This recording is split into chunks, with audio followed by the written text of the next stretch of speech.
저는 가브리엘 선교사입니다. 반갑습니다. 네, 반갑습니다. 네, 반갑습니다. 혹시 반전의 날이나 아니면 IM 선교회를 잘 이제 직접적으로 체감을 많이 경험을 많이 안 해보신 분들도 계시죠? 혹시 이런 저희 한다살이나 전세대 뭐 이런 캠프에 처음 와보셨습니다. 있으세요? 네. 감사합니다.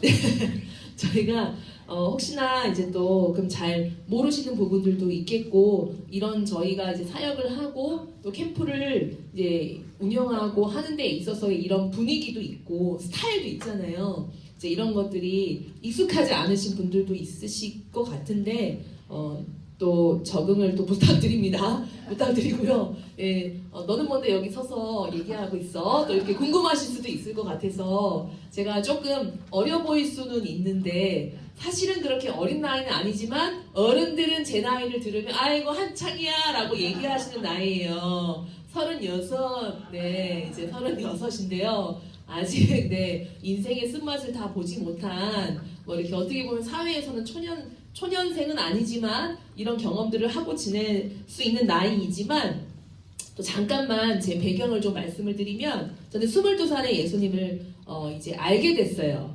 알게 돼서 이제 이 IM 선교회, 그때에는 선교회라는 이름도 아니었고 이제 꿈과 소망의 교회가 있었고 외부에는 학원이 운영되고 있었어요. 거기에 이제 마이크 선교사님이 그때 맞쌤으로 강의를 해주셨고, 거기에 이미 청년들이 많이 있는 공동체가 운영이 되고 있었는데, 또 제가 대학이 삼류 인생은 없다, 삼류 대학은 있지만 삼류 인생은 없다, 이런 이야기를 학교에서 대학교를 딱 들어갔는데 선배가 막 하고 다니는 거예요. 대학교 때 갈 때 많으면 졸업하고 갈 데가 없다, 영어 공부해라 해가지고 저희가 거기에 이끌려서, 왜냐면 입시에 실패를 한 나머지 고등학교 때 친구 좋고 동아리가 좋아가지고 모든 걸 다 거기에 쏟아붓고 나니 남는 게 없는 거예요, 정말. 그래가지고 공부의 목적도 제대로 몰랐고, 몰랐다고 해서 핑계가 될 수는 없어요. 네. 할 수는 없는데 대학 가서 정신을 좀 차린 케이스인 거죠. 근데 그때 딱 선배를 만났는데 그게 이제 폴 선교사님. 네. 알고 보니 폴 선교사님이 또 마이크 선교사님이 제자이자 동역하는, 그러니까 배제대학교를 나왔어요, 한마디로. 네. 근데 그게 부끄럽진 않습니다. 네, 공부를 열심히 하지 않았던 것은 조금 부끄러우나 거기서 저희가 만났던 거 부끄럽지 않은 게, 가서 이제 그리스도인을, 저는 친구들이 예수님 믿지만 약간 편협하고 꼴불견이야 라는 생각을 많이 가지고 있었어요. 뭐 나이도 얼마 안 됐었고 그때는 10대가 뭘 알겠어요. 그랬는데 대학 들어가고 기독교야? 교회 다니는 교회 다니는 사람이 이런 사람들도 있네 할 정도로 저는 제 인생의 멘토를 만난 것 같았었어요. 바른 얘기를 해주는 사람을 만난 거예요. 그리고 바른 플러스 좀 멋지다, 이런 사람을 만나게 된 거예요. 그래서 영어 공부하려고 공동체를 들어간 거죠. 선배가 있고 맞쌤이라는 사람을 보니 뭔가 조금 하드하긴 한데 저게 맞는 것 같은 거예요. 그래가지고 공동체를 들어가서 영어 공부하면서 어떻게든 신앙을 하지 않고 내가 버틸 수 있겠지, 이제 이러면서 2년을 생각하고 갔다가 홀랑 들어가서 한 3개월 만에 예수님을 영접을 하고 홀랑 영접을 했으나 뭐 아는 건 없었어요. 아무것도. 성경에 말한 이게 답이래, 이 정도만 알고 이게 맞는 삶인 것 같은데 라는 느낌적인 이런 체험은 아니지만 경험은 못했지만 맞다라는 그런 생각을 가지고 이제 사역이라는 걸 좀 해볼까, 시옷도 모르면서, 사역의 시옷도 모르면서, 여기 계신 분들이 지금 부모님이시지만 현재 또 교회에서 사역을 하고 계신 분들도 계시잖아요. 혹 또 어떤 분들은 실제로 지금 선교회와 함께 이제 연합해서 가는 지역 인유제 공동체를 또 하고 계신 분들이 계신 줄로 알아요. 근데 이제 그게 어떤 선신인지 모르는 상태에서 사역을 시작했어요. 근데 이제 저희 단체가 조금 독특한 게, 지금 좀 정의를 내리면 교육으로 열방 선교를 하는 거예요. 근데 그때는 열방 선교가 시작되기 전이었어요. 그냥 교회에서 모인 청년들, 요 정도로 사실 볼 수밖에 없었고, 근데 그럼에도 불구하고 학교를 하고 있었어요. 국제학교를 하려고 했던 게 아니라 갈 수 없는 캠프 왔다가 뭐야 이거 애들이 변화가 되네 하면서 학교가 필요함을 느끼면서 모여가지고 형성됐던 게 저희 IEM 국제학교였었거든요. 이제 그렇게 시작이 됐고, 저는 청년이었지만 또 한편으로는 제가 이제 폴 선배에 의해서 전도가 된 거잖아요. 그러니까 학원이 있었어요. 청년들을 토익 학원이 있었어요. 그래서 요 두 파트가 같이 이제 운영이 되고 있었어가지고 제가 이제 사역을 하기 시작했죠. 그래서 이제 뭐 학원뿐만 아니라 대학에까지 파견이 돼가지고 그러니까 아직 어떤 기관에서 이 학원을 컨택해가지고 강사들을 보내주는 게 있어요. 그래서 23살에 청양대랑 저쪽에 전문대 쪽으로 파견이 돼가지고 학생들이 영어를 가르치는 굉장히 놀라운 할 수 없는 경험을 한 거죠. 그때는 나이를 속여야만 했지만 지금은 속이지 않아도 될 정도로 조금 시간이 많이 지나 버렸는데 그런 일들을 이제 하면서 하나님이 저를 다뤄가시더라고요. 다뤄가면서 한 10년 전에 그러니까 청년들을 먼저 저는 만나고 그 다음에 이제 IM 국제학교로 본격적으로 투입이 되기 시작됐어요. 그때 중고등학생들을 만나면서 하나님은 저를 완전히 가루가 될 수 있도록 하시더라고요. 그러니까 네 인격의 분량과 너의 어떤 신앙과 여러 가지를 완전히 그냥 저를 바닥으로 이렇게 팍 던지시면서 그러니까 제가 이제 복음이 필요하지 않은 삶을 살고 있었던 거죠. 그러니까 사역을 함에도 불구하고 복음이 이제 머리에 있고 가슴으로 내려오지 않고 그러니까 제 안에 성화의 삶이 없다 보니까 깨어짐이 없다 보니까 서로 찌르는 그런 형태가 있잖아요. 그것들을 막 경험하면서 하나님 저를 많이 이렇게 만져가셨어요. 근데 그 만지심은 지금도 계속되고 있어요. 끝이 없다. 이제 이런 삶을 살다가 저희도 어느새 이제 선교회로 발돋움을 했습니다. 선교회로 발돋움을 하면서 그 과정 가운데 필리핀 해외 선교본부가 터져 나왔어요. 마이크 선교사님 가끔 얘기하는 이야기 들으셨을 거예요. 어제 탄자니아 이야기가 그냥 불쑥 나왔지만 그 배경에는 하나님이 또 마이크 선교사님 가정을 필리핀으로 보내시면서 거의 무일푼으로 시작했던 그 사역 안에서 현지 제자들이 세워지고 이제 그게 또 중국 그리고 일본 그리고 지금 탄자니아 이렇게 가고 있는 상황이에요. 근데 이제 그런 상황들 속에서 현재는 저희가 지역교회와 함께 저희가 했던 이 어떻게 보면 선교회 본부가 했던 이 사역이 이제는 지역교회가 감당할 수 있는 형태와 모양으로 전이 되고 있다. 전 이제 지금 이렇게 보고 있고 저희는 그것을 7대 사역, 본부와 지역교회의 7대 사역 이렇게 이야기를 하기도 합니다. 저희가 시작했던 다음 세대들을 데리고 일으켰던 그 학교의 공동체 그리고 여러 캠프 이런 사역들이 지금은 지역 공동체에서 감당을 해주고 계세요. 그러니까 엄청난 이게 저는 사실 교회에서 자라보질 않았어요. 저처럼 모태신앙이 아니신 분들도 계시죠? 네, 그런 걸로 알고 있어요. 아니신 분. 생각보다 많은데요? 그럼 모태신앙 분들은 네. 항상 근데 모태신앙이신 분들이 좀 부러울 때가 있더라고요. 왜냐면 부모님의 기도가 쌓였다. 이런 얘기를 들을 때마다 그럼 나는 부모님의 기도가 안 쌓여가지고 내가 이 모양이구나. 이런 생각을 약간 좀 상태가 안 좋아지면 가끔 하게 돼요. 그래서 부러울 때가 있고 근데 신기하게 저희 이제 사역단체는 많은 분들이 이제 모태신앙이 아닌 거죠. 부모님들이 안 믿으신 상태에서 이제 사역을 감당하고 있는데 그 또한 하나님의 또 뜻이 있겠죠. 내가 이 땅에 태어난 이유가 우리 부모님 전도하기 위함이다. 저희 아버지가 맨날 난 죽어야 돼라는 말을 많이 하셨는데 죽을 위험이다 오시니까 굉장히 그렇게 건강을 잘 챙기시더라고요. 약을 드시고 서울에 그렇게 꼬박꼬박 병원을 다니시면서 이제 이런 인간은 본능적으로 죽음을 두려워한다. 이것이 예수님을 만날 수 있는 계기가 되지 않을까 저한테 가끔 기도해달라고 얘기하시거든요. 이런 분이세요. 물론 저희 이제 아무래도 공동체 오늘 훈련 리더십 이런 타이틀로 사실은 나오긴 했지만 이게 참 자녀들에 대한 고민 혹시 여기 자녀가 지금 한 12살에서 18살 요 사이에 있습니다. 혹시 있으세요? 많이 있으시네요. 혹시 12살 중학생까지 자녀를 두신 분 꽤 있으시네요. 네. 아니면 혹시 미취학 아동이나 12살 이하다 있으세요? 자녀가 많으신가 봐요. 지금 손이 계속 올라오고 있는데 꽤나 자녀가 일단 둘 이상은 되신다. 감사합니다. 네, 전 아직 결혼을 안 했기 때문에 제가 사실은 이 자리에 설 때마다 굉장히 좀 부담스러움도 있으세요. 아이를 낳아보지 않은 사람이 어떻게 알아? 라고 생각을 하실 수가 진짜 있거든요. 그럼에도 불구하고 한 올해까지 한 16년 정도를 저는 공동체 생활을 하면서 아이들을 직접 삶으로 이제 부대껴 오면서 아까 말씀드렸잖아요. 제가 얼마나 참 한지를 깨닫게 하셨다.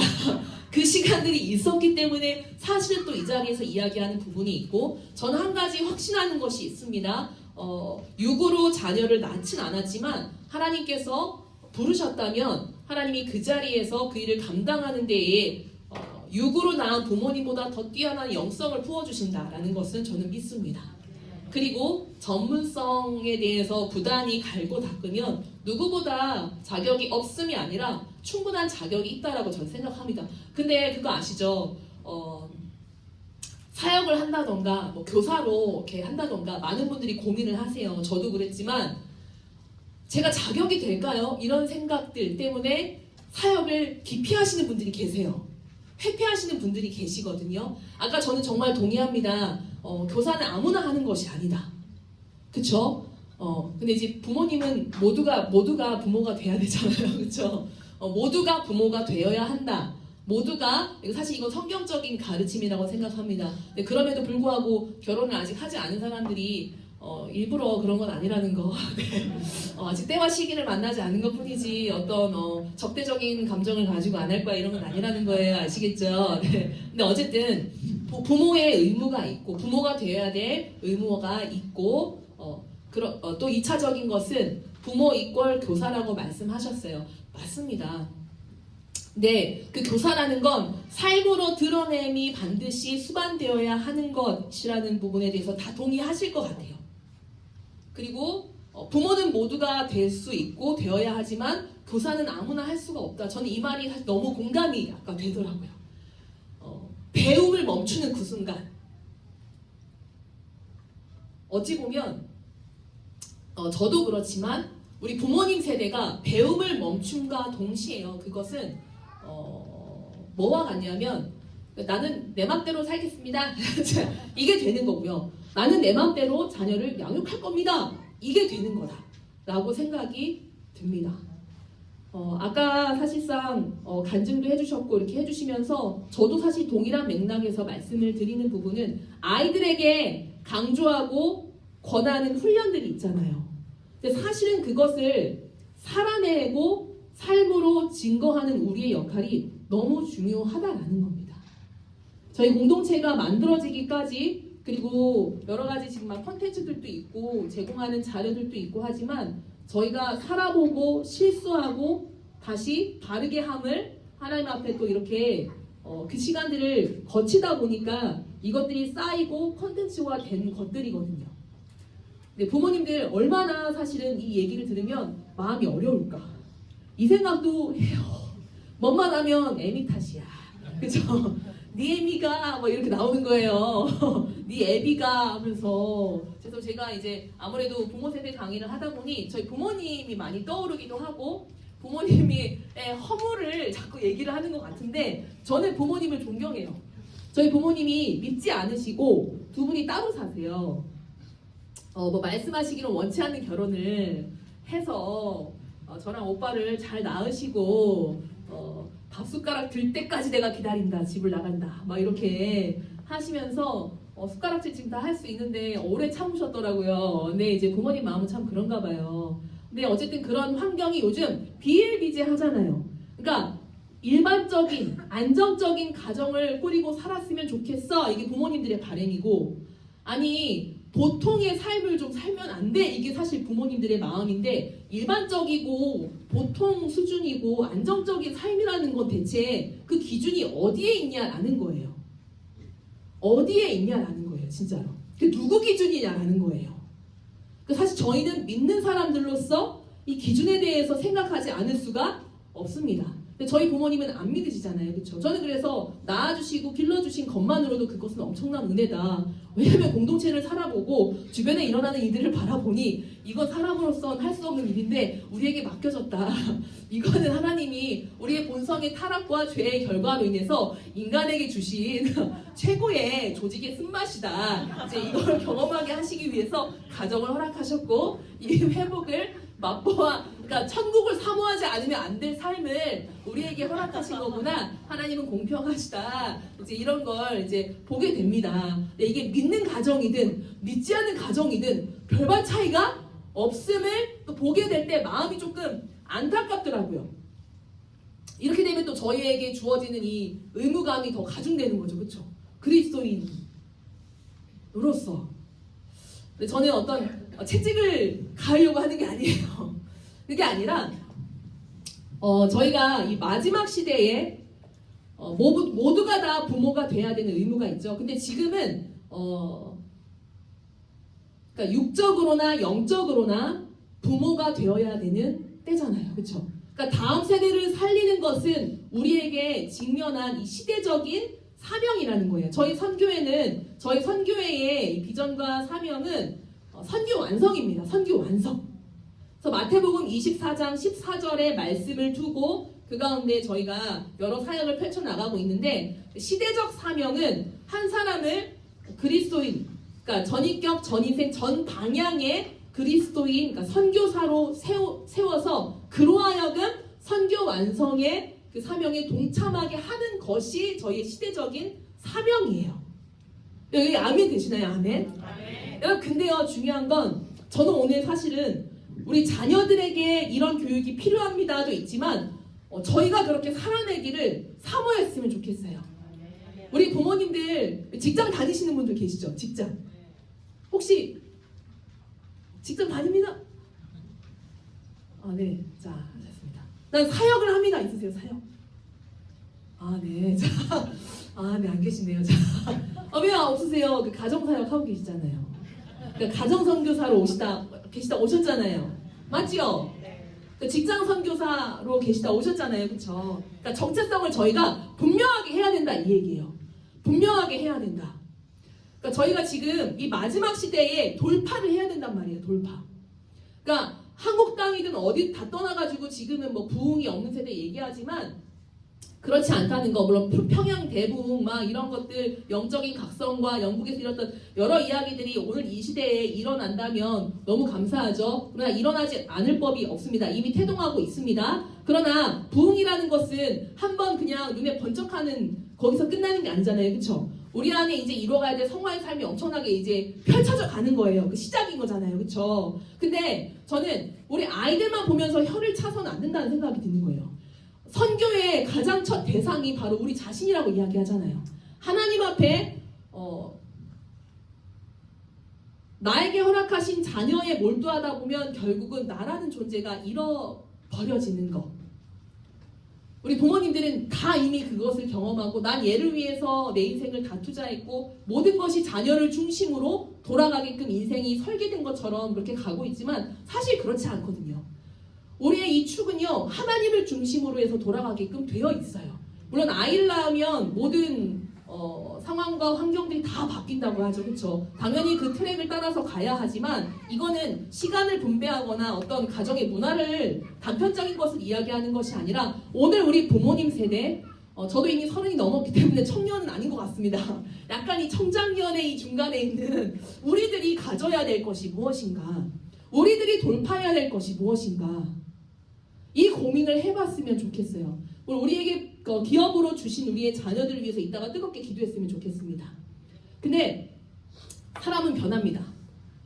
변화되게 되어 있어요. 우리의 기질은 바뀌지 않지만 하나님이 만지시면 사람은 변하게 되어 있습니다. 그러나 그 때와 시기는 우리가 알지 못합니다. 그리고 내가 원하는 모습과 형태로 바뀌지 않습니다. 공동체를 해보고 사역을 해보니까 알겠더라고요. 어떤 부모님이 얘기하시더라고요. 아이를 6개월치 학비를 내고 보냈는데 6개월 동안 변한 게 이겁니까? 라고 물어보시더라고요. 공부를 바란 것도 아니었어요. 그 친구에게. 근데 그 친구가 뭐 명지대 갔어요. 잘. 네. 인서울 했어요. 어쨌든 간에 인서울까지는 아니었던 친구가 학업적으로는 잘 갔으면 되는 건데 처음에 딱 보내시고 6개월을 딱 지나니까 어머니가 그런 얘기를 하시는 거예요. 6개월치의 변화를 보여달라. 근데 사람 마음대로 되나요? 그게 그렇지 않거든요. 그건 뭐 사실 자판기 수준인 거죠.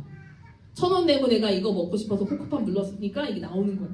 사실 그렇지 않잖아요. 그러니까 죄송해요. 인생에 이미 연륜을 겪고 경험을 하신 어른분들이 더 잘 아시겠어요. 어쩌면 우리가 원하는 대로 되지 않는다라는 거예요.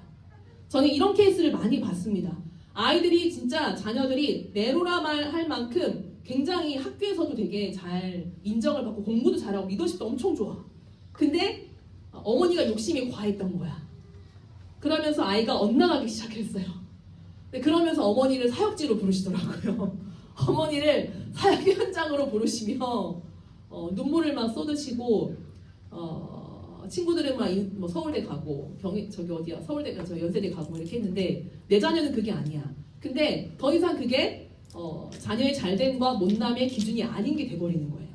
진짜 우리가 염려해야 되는 건 아이의 이제 영적인 상태와 이 아이가 사후 세계를 어떻게 준비해서 이 땅에서 나그네 삶을 살게 할 것인가, 이 마지막 때를 살게 할 것인가, 그리고 나의 자녀뿐만이 아니라 옆집에 있는 교회에 있는 이 다음 세대들을 어떻게 하면 그렇게 양육할 수 있는가, 그 마음을 넓혀가시고 시야를 넓혀가시는 하나님의 역사를 보게 되더라고요. 그래서 지금 사실은 지역 공동체에 사역을 하시는 분들이 다 그런 케이스와 간증은 아니지만 그 마음에 사실 동참하신 분들이 사역을 하고 계신 거예요. 그러니까 말씀드리는 거죠. 사역하시라고. 어떤 형태로든 어떤 모양으로든 우리의 문지방을 넘어서 우리 문 밖을 나가서 널려 있거든요. 진짜로. 근데 그 역할과 책임과 의무가 지금 기성세대에게 달려 있습니다.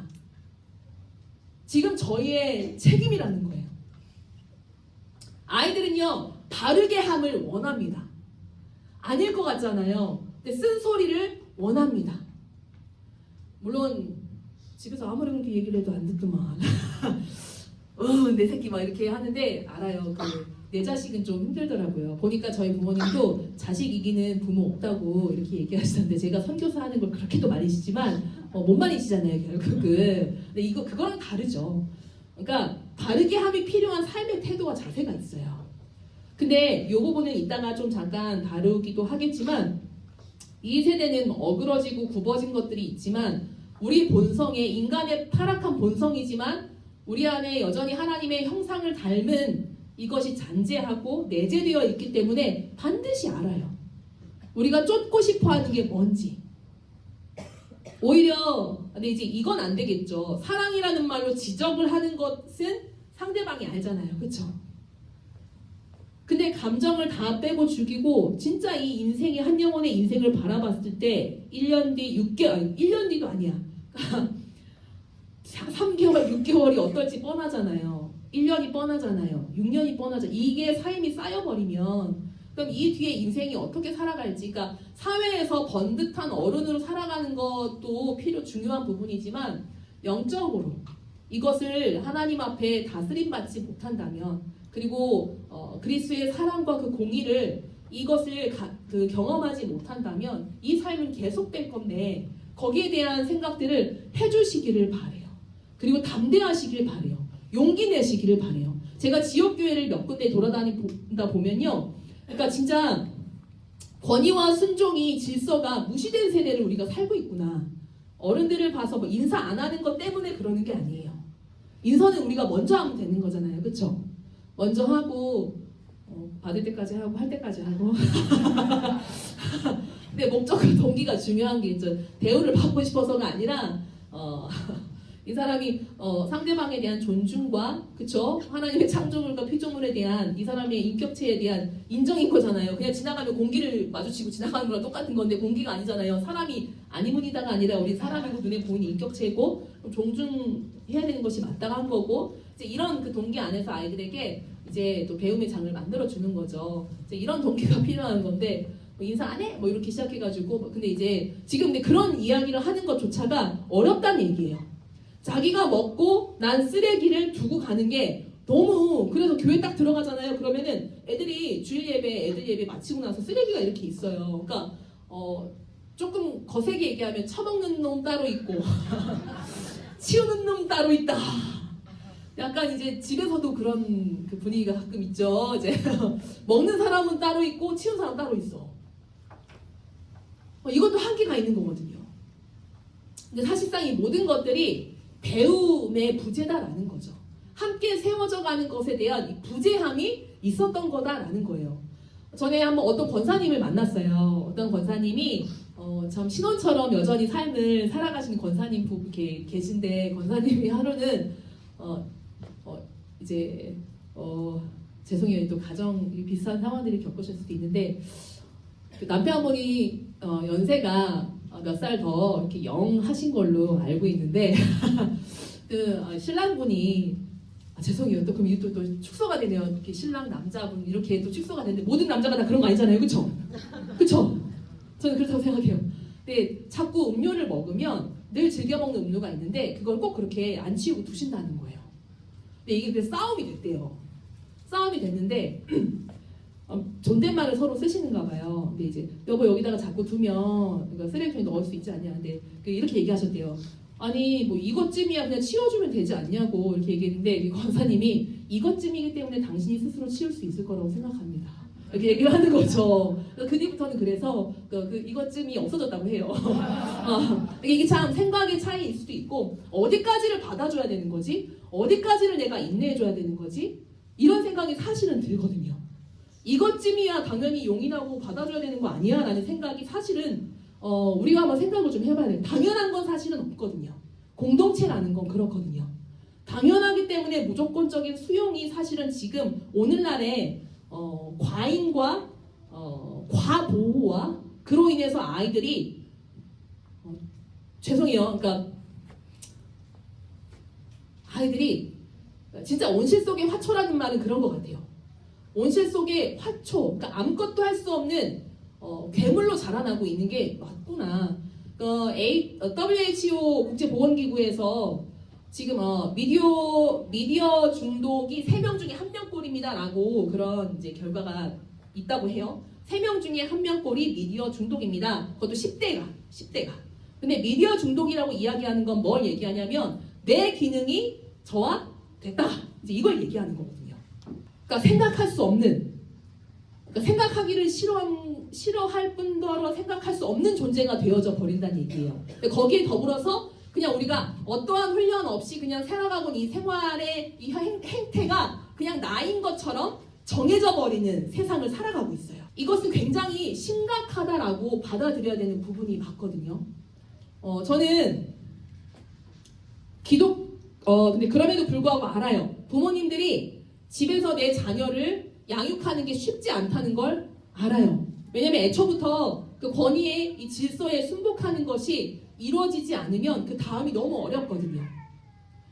사실상 아이들의 세계관이 형성되는 건 아주 어릴 때부터 시작이 되거든요. 중학교, 고등학교 때는 이미 사실은 다 굳어져서 오는 상태라고 보시면 돼요. 굳어져서 왔다라고 보셔야 되는 거고, 초등학교 6학년, 5학년 사실 지금 이것도 너무 늦어버린, 지금 사춘기다라고 하면요, 옛날에 뭐 진짜 뭐 중학생, 고등학생 이렇게 얘기했지만 그것도 옛날 얘기예요. 지금 초등학생 11살, 12살, 13살 아이들 현장에서 보면 그런 부분들이 드러나게 이렇게 보이더라고요. 근데 이제 사춘기라고 해가지고 문을 쾅 닫고 들어가는 건 바람직하지 않죠. 그러니까 싸가지가 없는 거랑 호르몬이 왕성하게 이제 변화를 추구하기 때문에 독립해야 될, 이 독립을 준비하기 위한 이 호르몬의 변화와 싸가지가 없는 거는 구분이 돼야 되는 거거든요. 이건 분명한 겁니다. 그러니까 이제 여기 예비 부모님들도 안 계시죠? 잠시만요. 예비 부모님이 아니라 하나 더 낳으실 계획이 있으신가요? 하나 더 낳으실 계획이 있으신가요? 없으세요? 네. 아까 저도 애기 낳는 고통 모르겠는데 누가 이랬대요. 그러니까 콧구멍에서 수박이 튀어나온다 이렇게. 죄송해요. 근데 이게 비하하는 발언처럼 들릴까봐. 근데 절대 이제 그렇게 비하하는 게 아니고요. 그 고통이 그렇다라는 이야기를 듣고 이렇게 했는데, 어쨌든 그럼에도 불구하고 하나 또 낳고 이게 그렇다고 하더라고요. 애기들이. 근데 제 차례인가요? 뭐 이렇게 받아들여야 되는데 네 어쨌든 그렇습니다. 그래서 저희는 이 어그러져 있는 이 순종을 다시 세워야 되고 질서를 세워야 되는데 아이들 자체는 사실 10대 때 부모님이 세계 중심에 이제 세계의 중심이 될 때가 있지만 그거는 사실 이제 딱 12살이면 끝난다라고 보셔야 되고 13살부터는 이 아이들이 정말 호르몬적으로 그리고 신체적으로 그리고 정신적으로 영적으로 성장하고 독립할 수 있는 것들을 마련해줘야 되는 게 사실상 필요하고 그때 생각해도 늦는다는 얘기예요. 그러니까 지금부터 아이들이 자라나기 전, 그러니까 아이들을 죄송해요. 그래서 하나도 낳으실 거냐고 물었던 이유가 그겁니다. 낳기 전부터 사실은 그 계획을 하지만 이런 얘기 많이 들으셨을 거예요. 누가 부모가 될 거라고 생각을 했지만 부모가 어떤 역할과 또 어떤 과정들을 거쳐서 아이들을 양육하고 길러내야 될지에 대해서 생각하는 것은 많은 분들이 그렇게 못하잖아요. 그렇게 해서 저희 부모님도 결혼했고 저 같은 딸을 낳으셨잖아요. 네, 잘 컸어요. 자, 이렇게 그냥 스스로 칭찬해줍니다. 네, 좋습니다. 감사합니다. 근데 그것이 반드시 상의가 되어야 되고 논의가 되어야 되고 기도 가운데 아이가 하나님 앞으로 갈 수 있도록 해주는 게 부모님의 역할이다. 근데 지금 늦지 않았습니다. 지금 늦지 않았습니다. 왜냐하면 이건 저희가 바꾸는 게 아니기 때문입니다. 할렐루야. 아멘입니다. 공동체에 아이들이 들어오잖아요. 그러면 사실 스트레스 받을 수 있어요. 저 아이의 변화가 나의 몫이거든요. 마치 그런 것처럼 사실은 똑같은 감정을 느낄 때가 있어요. 내가 진짜 얘의 엄마인 것처럼 같이 눈물 났다가 화도 나. 화도 똑같이 나. 그러니까 어떻게 보면 부모님이 가정에서 다 할 수 없기 때문에 위임하신 거잖아요. 위탁하신 거잖아요. 그렇기 때문에 공동체와 가정 그리고 가장 좋은 협력 구도는 교회까지 이 3박자가 동일한 메시지와 목소리와 또 훈련의 그 체계 안에서 이것들을 말하고 가르치는 것만이 아니라 내가 삶으로 내가 이것을 진리교가며 내가 그걸 살아내면서 아이와 함께 씨름해 가는 게 그게 저희가 해야 될 역할이다라는 거예요. 역할이라고. 딱 들어오면 아이들의 변화가 내 몫인 것만 같아요. 네, 자유할 수 있는 방법이 있는 게 하나님이 나에게 맡겨주셨다라는 거. 우리 부모님들에게 첫 번째 제안 드리고 싶은 건 맡겨주셨다. 언젠가는 하나님이 데려가실 거라는 거죠. 그러니까 천국으로 데려간다는 얘기가 아니라 알아요. 그런 감정과 그런 거리를 가지고 자녀를 양육할 수 있는 부모님이 진짜 몇이나 되실까. 그러나 그럼에도 불구하고 내 감정과 상관없이 나의 좋고 싫음과 상관없이 하나님의 말씀 안에서 옳고 그름을 가지고 자녀를 양육할 수 있는 부모님들이 되실 거라 믿고 그렇게 살아가시고 있다고 저는 생각합니다. 제가 옳고 그름과 좋고 싫음에 대해서 방금 이야기를 했습니다. 근데 옳고 그름이라는 것은 사실 우리가 신념이라고 생각할 수 있어요. 신념. 이게 바탕이 된다. 믿을 신자의 생각 염자죠. 그쵸? 내가 믿고 있는 생각이 뭐냐? 그런데 그것이 어디서 기인할 것이냐? 그게 어디서 기인하냐가 중요하죠. 우리 하나님을 믿고 예수 그리스도를 믿는 우리의 모든 생각의 근거가 어디에 있다고 생각하세요? 대답. 다 틀어듭니다. 맞습니다. 지금 팀이 있었으면 어워드라도 드렸을 텐데 이번에 팀을 안 만들었어요. 혹시 지역이 어디세요? 경기도 아니면? 대전 RM입니다. 어서 오세요. 안녕하세요. 네, RM 공동체에서 오셨어요. 네, 성경 맞아요. 그러니까 저희가 참 쑥스럽죠. 이게 대답하는 게 틀릴까봐도 그렇고 이게 참 성격은 겁나게 한국인들이 급한데 또 뭐 시키면 대답은 또 잘 못하는 이건 뭐죠? 그걸 훈련하는 게 공동체예요. 네, 그걸 훈련하는 게 공동체예요. 사실은 오늘 공동체 훈련에 대한 이야기가 좀 주가 될 것이고 리더십도 단계가 다 있어요. 근데 저희 마이클 선교사님이 좀 정리를 깔끔하게 하신 부분이 리더십이 뭐냐면 마이크 잡으면 그게 리더십이 되는 거야. 이렇게 얘기를 하셨는데 네, 이제 그럼 마이크 안 잡는 사람은 이제 그게 아니고요. 그 훈련이 제대로 이루어질 수 있는 현장이 제공되지 않아요. 요즘 현실은. 그렇죠? 그러니까 태생적으로 나아서 주도적이고 사교적인 성향이 좀 있으면 그게 좀 쉬울 수 있어. 그쵸? 기질상. 근데 그게 아닌 애들이 있어.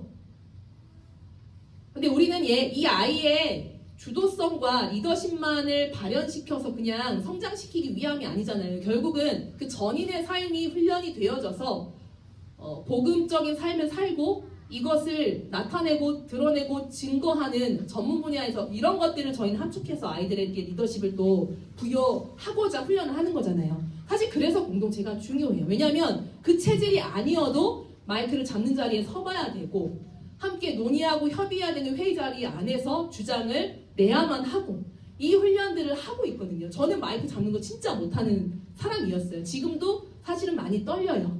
언젠가는 쓰러진 적도 있었어요. 근데 막 손이 굽고 막 다리가 굽고 그 정도로. 근데 이것도 그러니까 훈련이 굉장히 훈련의 장을 제공하는 것이 중요하다라는 거. 지금 이제 경기도권의 어떤 학교에서는요 반장을 안 뽑는데요. 제가 알기로 초등학교인데 반장을 뽑지 않는데요. 근데 그 이유가 반장으로 얘가 채택이 되면 다른 애들은 어떻게 할 것이냐. 그러니까 인권 존중에 대해서 이야기를 하며 반장을 없애자. 이런 사태가 벌어졌다 이미. 그거 말고도 여러 가지 사안들이 또 있겠죠.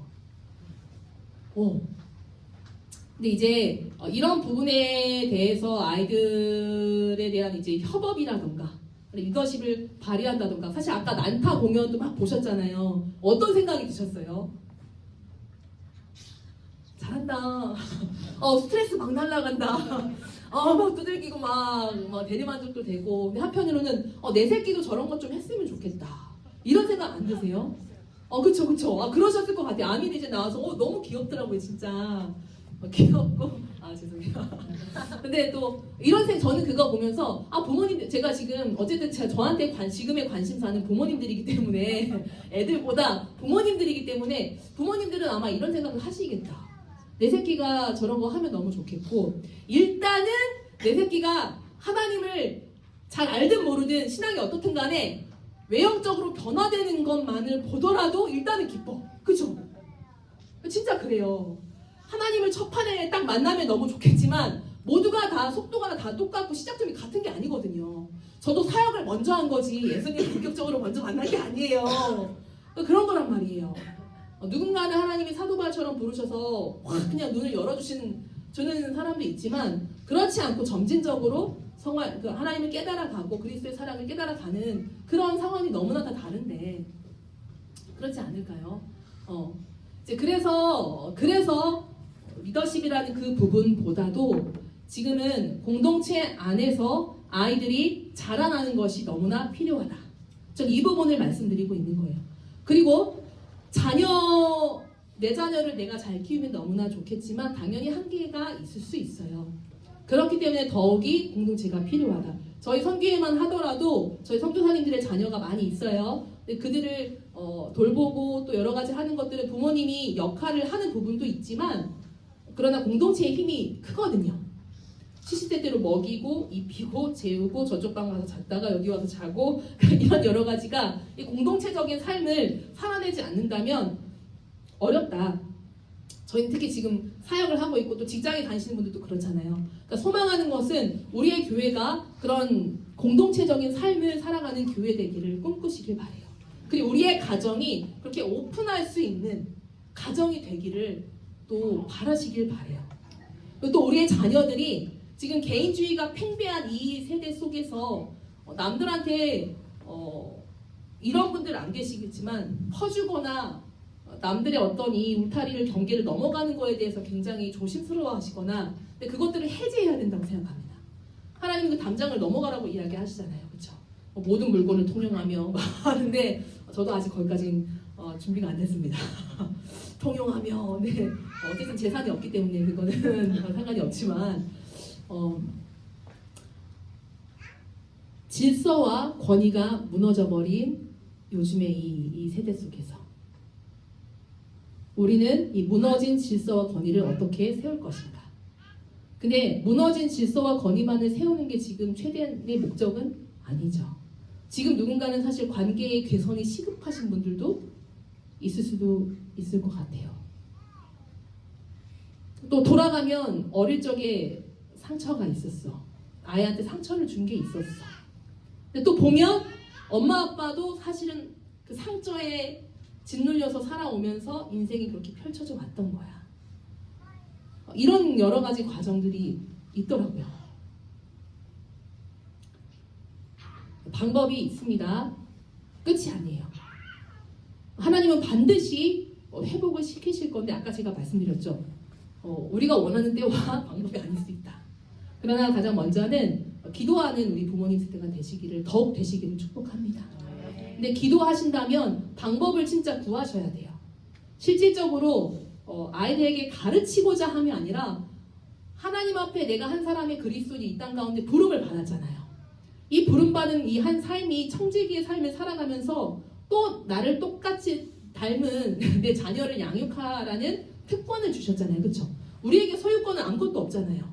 결국은 다 하나님 앞에 다 드리고 이 땅에서 마지막으로 잠깐 뭐 소풍 왔던 것처럼, 근데 너무 길어. 100년이죠 소풍이. 100년짜리 소풍을 잠깐 왔는데 다 두고 떠날 생각에 아쉬워서 이러면 안 되지만 하나님 앞에 아낌없이 내가 다 주셨던 거 그대로 다 흘려보내고 갑니다라는 그런 마음으로 저희가 그렇게 가면 좋겠어요.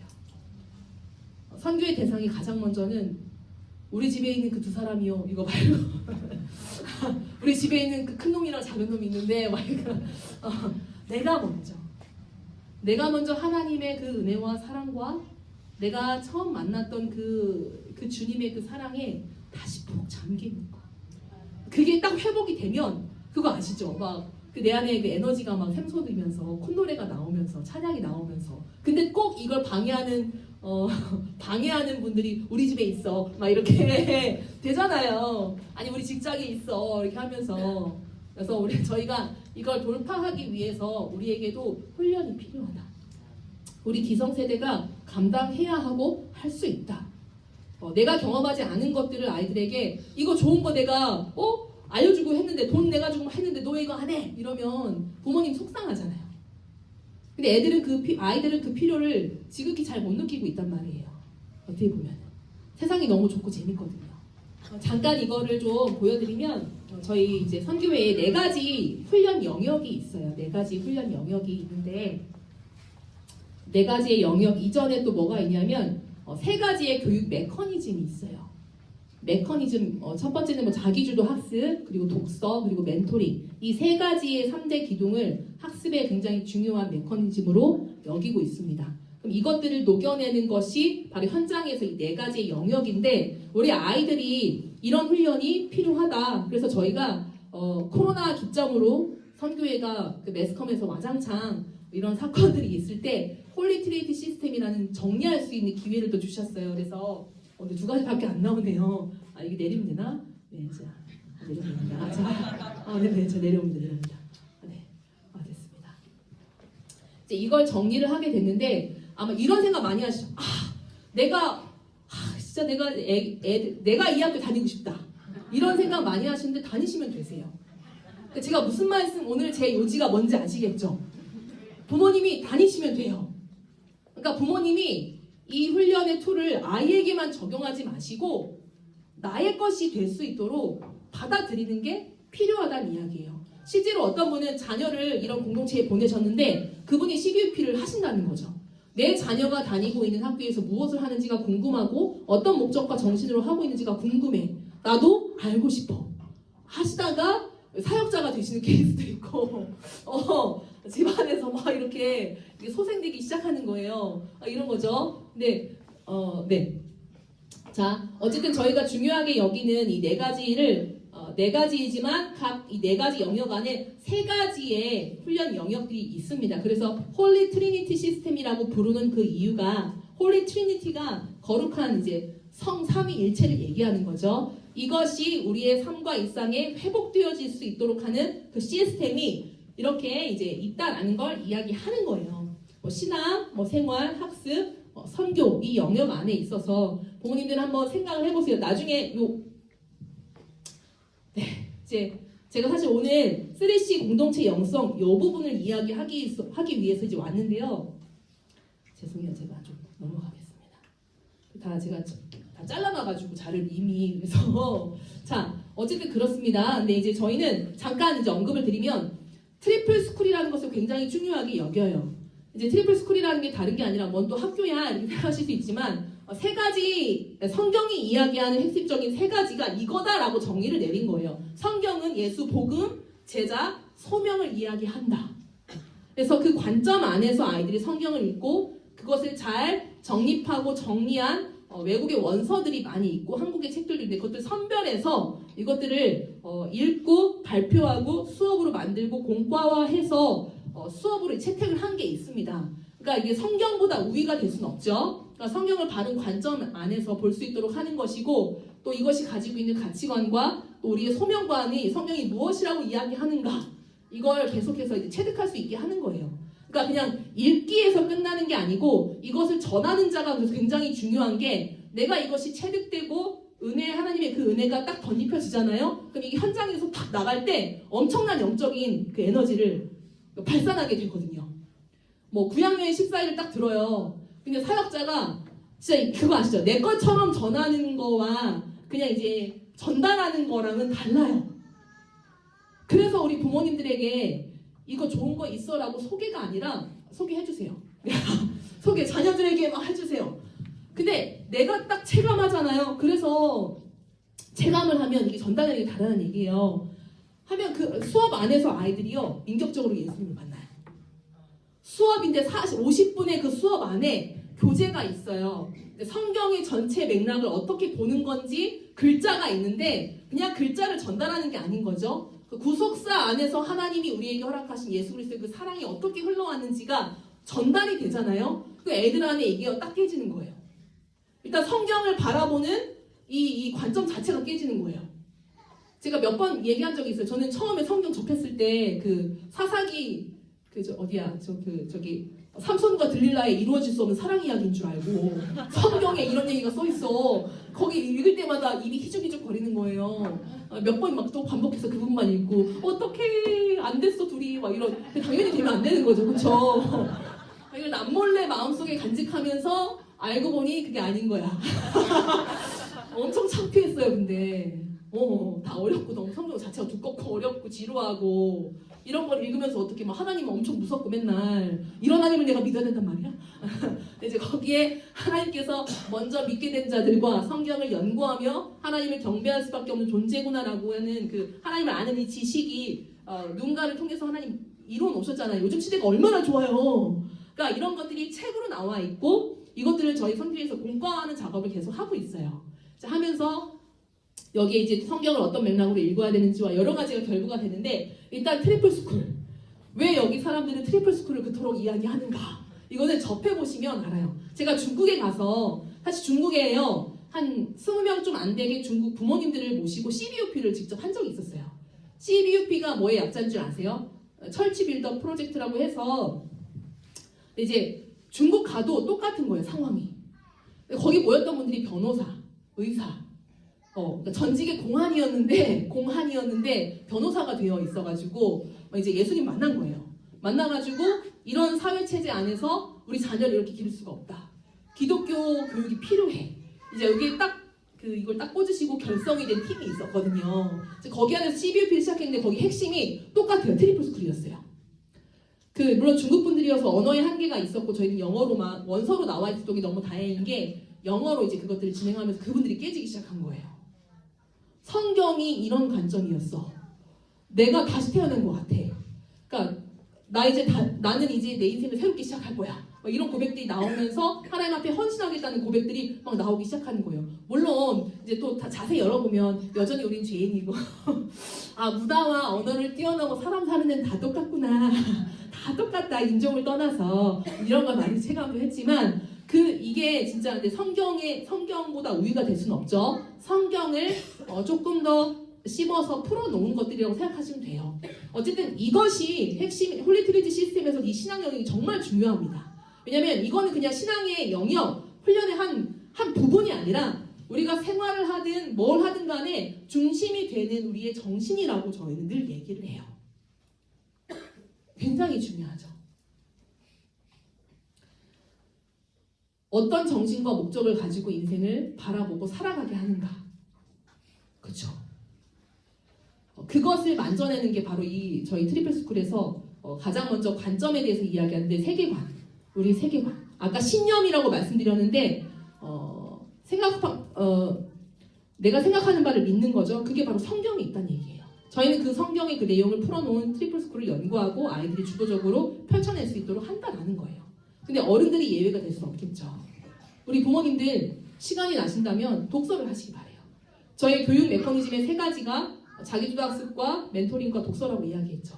그러니까 만날 수 없는 사람을 만나게 해주는 거잖아요. 책을 통해서. 그것들에게 아이들에게 이제 하지만 부모님들 정말 책도 추천해드릴 수가 있어요. 사서 읽으시고 또 성경도 함께 읽으면서 이 안에서 올라오는 이 기쁨이 구원의 감격과 기쁨부터 시작해서 내가 이런 존재고 또 하나님 나를 어떻게 하실 거고 이런 여러 가지 막 기대감과 막 감정 속에서 막 삶을 살아가게끔 한단 말이에요. 근데 또 어떤 공동체에는 아이들이 이 트리플 스쿨 수업을 하도록 또 하게 있어요. 멋지죠? 13살, 15살, 16살인가 한데 배웠던 그 트리플 스쿨을 또 어린애들한테 가르치는 거예요. 그러니까 이거 수준이 다른 거예요. 그러니까 애들한테 책임이 주어지는 거예요. 그러니까 어떻게 보면은 얘들아 이거 해 따라가는 입장이 아니라 아이들이 주도할 수 있는 자리에 두는 거죠. 근데 그 과정에 필요한 게 바로 멘토링이라는 거예요. 멘토링. 뭐 잘못했으면 너 이거 잘못했었고 너 이거 오늘 또 안 했고 그게 멘토링이 아니죠. 물론 한 부분이 될 수 있지만 아이가 생각할 수 있게 하고 얘가 가는 인생의 방향 안에서 그 길을 제시해 주는 게 사실 우리의 역할이다라는 거예요. 근데 오늘날 많은 부모님들이 어른들이 이런 실수를 또 범하기도 해요. 얘는 어려움을 만나지 않았으면 좋겠는 거죠. 얘는 나처럼 이런 실수를 안 했으면 좋겠는 거죠. 그러다 보니까 잔소리가 늘어나는 게 있어요. 또 그러다 보니까 앞에 있는 장애물을 다 지워주다 보니까 얘가 진짜 아무것도 못하고 진짜 말 그대로 생각도 없이 살고 그러니까 진짜 몸만 있는 사람으로 그냥 몸만 있어요. 그러니까 이렇게 아이들이 많이 자라나고 있어요. 실제로. 부모님들이 맞벌이를 하고 일을 한다라는 그런 것들 때문에 아이들한테 미안하니까 용돈도 주시고 필요한 거 다 해주는데 한 가지 없는 게 있는 거예요. 부모님과 함께하는 그 양질의 시간 속에서 실제로 인생을 살아보면서 하나님이 주신 인생이 어떤 쓴맛과 단맛이 있는지 하다못해 가정의 예배를 사수하기가 너무 힘든 사회의 구조 속에서 있고 우리 부모님들 혹시 가정에 가훈이 있으세요? 조직에는 다 비전과 그 미션 스테이트먼트가 있잖아요. 가정이 가장 하나님께서 최소 단위로 먼저 짜여주신 조직이잖아요. 공동체잖아요. 가셔서 선포하세요. 만약에 없으시면요. 진짜 선포하세요. 우리 가정의 가훈이라는 것이 날마다 외치는 그것이 무엇인가? 어쨌든 네.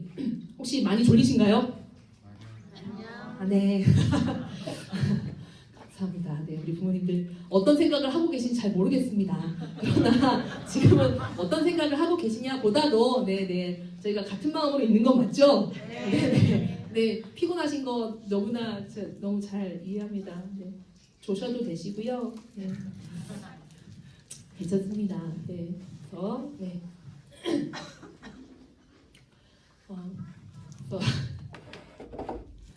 이제 저희가 3C 아까도 아마 이야기를 들으셨을 거예요. Competence, Commitment, Communication. 사실 왜 공동체 영성이라고 이야기하냐면 결국 이 영성이라는 건 우리가 얼만큼 주님을 닮았느냐. 그리고 이것이 드러나는 것이 결국은 우리 현장이에요. 현장.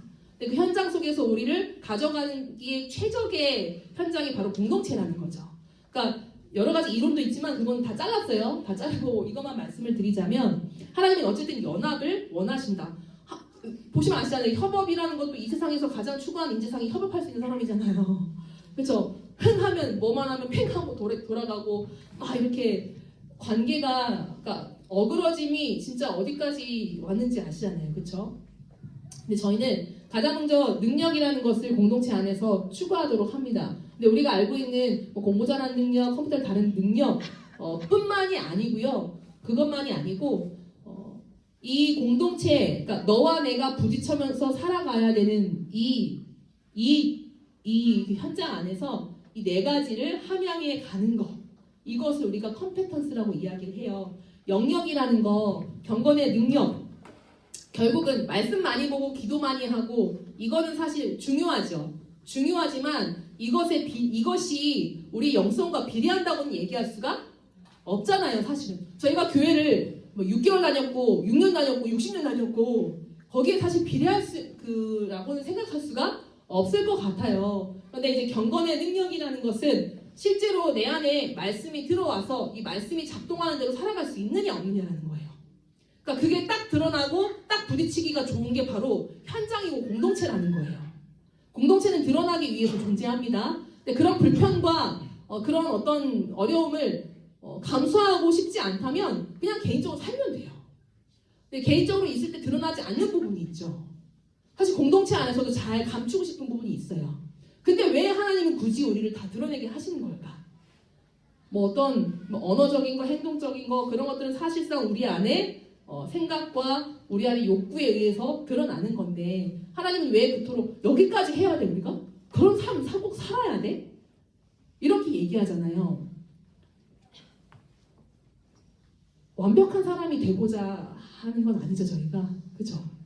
완벽해서 죄 안 짓는 상태를 만들기 위해서 뭐 공동체를 열어놓고 이 안에 다 모아놓고 막 하는 거 아니잖아요. 공동체를 이루는 것 자체가 하나님의 처음 이 땅을 창조하시고 저희를 만드셨을 때에 가장 하나님을 닮은 모습과 모형이잖아요. 형태가. 그 안에서 죄의 실상 때문에 드러나는 여러 가지 거짓, 미움, 다툼 여러 가지 것들이 씻어져 내려가는 것을 우리가 경험하게 하는 거잖아요. 하나님 닮아가라고. 이것을 체화하는 삶. 그리고 또 뭐가 있을까요? 심령. 아까 제가 잠깐 이야기했지만 우리 부모님들 요즘 이제 10대, 20대 아이들의 이 내성이 이 심력이 굉장히 약하죠. 그래서 뭐 유리멘탈 이렇게 부르기도 하잖아요.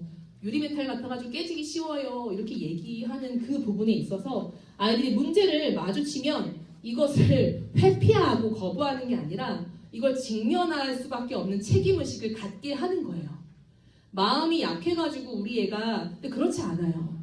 그거는 애로 하여금 이 장애물을 직면해서 해결을 시켜야 되는데 마음 아프지 않게 하는 게 목적이 돼버리는 거죠. 얘가 마음이 안 상했으면 좋겠는 거예요. 근데 때로는 마음이 상하더라도 본인이 했던 말이나 행동에 책임을 져야 되는 부분이 있거든요. 그렇지 않으면 20대가 되고 30대가 되어도 이것을 감당할 수가 없어요. 이거 봐봐요. 어른이라는 게 대체 뭔가? 어른이라는 게 어떤 존재라고 생각하세요? 술이랑 담배 살 수 있는 나이가 되면 어른. 아니잖아요, 사실.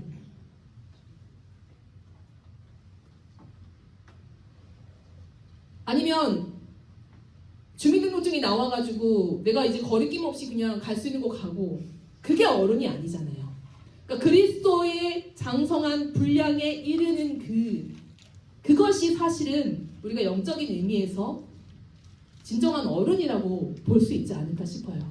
영적인 성장 가운데 우리가 추구해야 될 바가 예수 그리스도를 닮아가는 것과 함께 자라나는 거죠.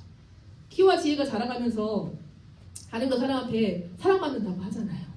이것이 나이를 먹어감과 함께 성숙함이 세워져 가는 거죠. 진짜 어른이 되기 위한 아까 이제 책임이라고 말씀하셨어요. 맞습니다. 책임지는 겁니다. 네, 저도 지금 혹시 오늘 관계 어려움을 혹시 갖고 이 자리에 오신 분 계신가요? 관계 어려움이 제일 힘들더라고요. 저도 힘들더라고요, 진짜.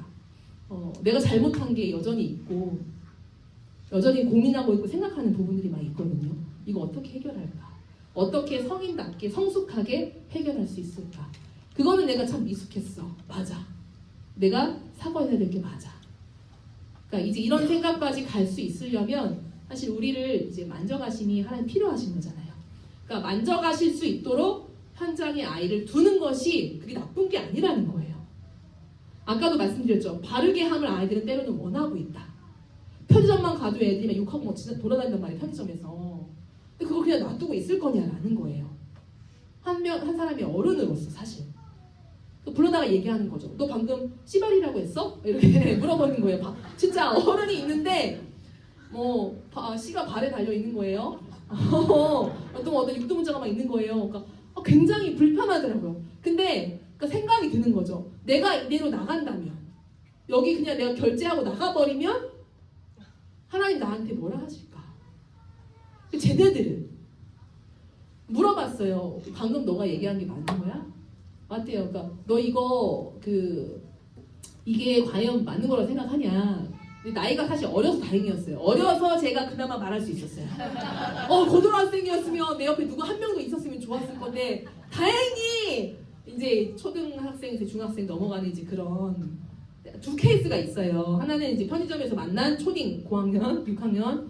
근데 누구한테 배웠어? 그러니까 형들이 이제 했는데요. 근데 이제 그때 그 애가 이제 이미 라면에 물을 붓고 먹고 있었던 거야. 근데 소스를 찍었나 그 너구리. 근데 매웠나 봐서 매워가지고 이러면서 라면을 보면서 죄송해요 하면서 막 이래요. 근데 누구한테 배웠어? 형들이 해가지고. 근데 그게 너가 생각해도 그게 맞다고 생각해? 아니요. 알아요. 애들은 알아. 그럼 이거 끊어야 된다. 근데 물론 제 말을 그 순간에 들었을 수도 있어요. 그러니까 아주 그냥 강력한 카리스마 한 방이면 애들은 그냥 하는 척 할 수도 있거든요. 이제 그거는 행동의 규정은 빠르게 가져올 수 있지만 내면이 변화되는 거는, 그리고 한 번 만난 사이기 때문에 그때는 뭐 이렇게 내면을 만져주고 이런 시간이 어딨어요. 이거는 팡 하고 진짜 바른 얘기를 해줘야 되는 거니까. 어쨌든 복음도 복음을 다 떠나서 어쨌든 간에 이 대한민국을 책임져야 되는 주역들인 거잖아요. 너희들 안에 무엇을 담아야 되는지 한번 생각해봐. 알 거라고 생각해. 아마 이것들을 제지하고 먹는 일이 비일비재해지는 거죠. 어디요? 지하철 안에, 서울에서 제가 어디에 저기 경기도 넘어가는 지하철을 탔는데 이번에 중학생들이 이렇게 막 한 다여섯 명만 모여도 무섭더라고요. 근데 일단은 가야 돼. 가서 얘들아, 근데 너무 시끄러워서, 여기가 공공장소여서 너희들이 얘기할 거 내가 막진 않겠지만 조용히 해주길 바란다고. 굉장히 불편하더라고요. 애들이 네 이렇게 하긴 해요. 교회 다니니? 물어보는 거죠. 이제 다닌다면 또 몇 마디 하고, 안 다니니? 그러면 이제 또 몇 마디 하는 거 달라지는 거죠. 그래서 언제 내리니? 좀 빨리 내리면 좋겠더라고 애들이. 나도 언제까지 얘기를 하고 있어야 되지? 그래서 좀 민망하기도 하고. 그러니까 이게 참 남의 삶에 관여하는 게요 사실은 쉽지 않고, 그리고 귀찮아요. 진짜 귀찮아요. 제 성향이었으면 저는 완전히 점액질이에요. 점액질. 기질검사 나중에 해보시면 이 사람이 왜 이랬는지 나중에 다 깨닫게 되더라고요. 근데 저는 점액질이 기본적인 기질인데, 전 편한 걸 추구하고 육체적인 노동의 힘이 가해지면 엄청 피곤해져요. 그러니까 저는 그러니까 기본적으로 약간 남에게 피해주지 않을 정도로 선을 딱 긋고 친절을 베풀 수 있어요. 딱 거기까지 하면은 문제없이 살 수 있겠다. 이런 계산도 어느 정도 드는 거죠. 나는 내가 카페 운영하면서 손님들 이렇게 많이 모아서 내가 그거 자신 있다. 내가 진짜 전 자신 있어요. 진짜 저는 커피도 좋아하고 편안하고 여유로운 분위기 안에서 고객들을 상대하며 얘기도 들어주고 서비스도 하면서 단골을 많이 만들 자신이 있다. 이게 사실은 제 안에 유일하게 하고 싶은 일이 뭐냐라고 하면 나 그거 하고 싶다. 근데 생각보다 그 일에 업종에 종사하시는 분들도 많기도 하고. 근데 왜 굳이, 그러니까 관여하는 게 너무 스트레스를 받고 힘들지만 저는 알잖아요. 그리스도인이라면, 이 땅에 그리스도인으로 태어났다면 그 말은 이꼴 우리는 선교사적인 삶을 사는 것이 맞다.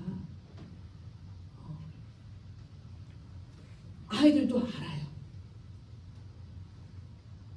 근데 공동체가 아닌 삶에서 뛰어드는 것도 사실은 쉽지 않은데, 근데 공동체 안에서는 아이들의 시각을 어떻게 깨우쳐 주느냐가 너무나 중요하거든요.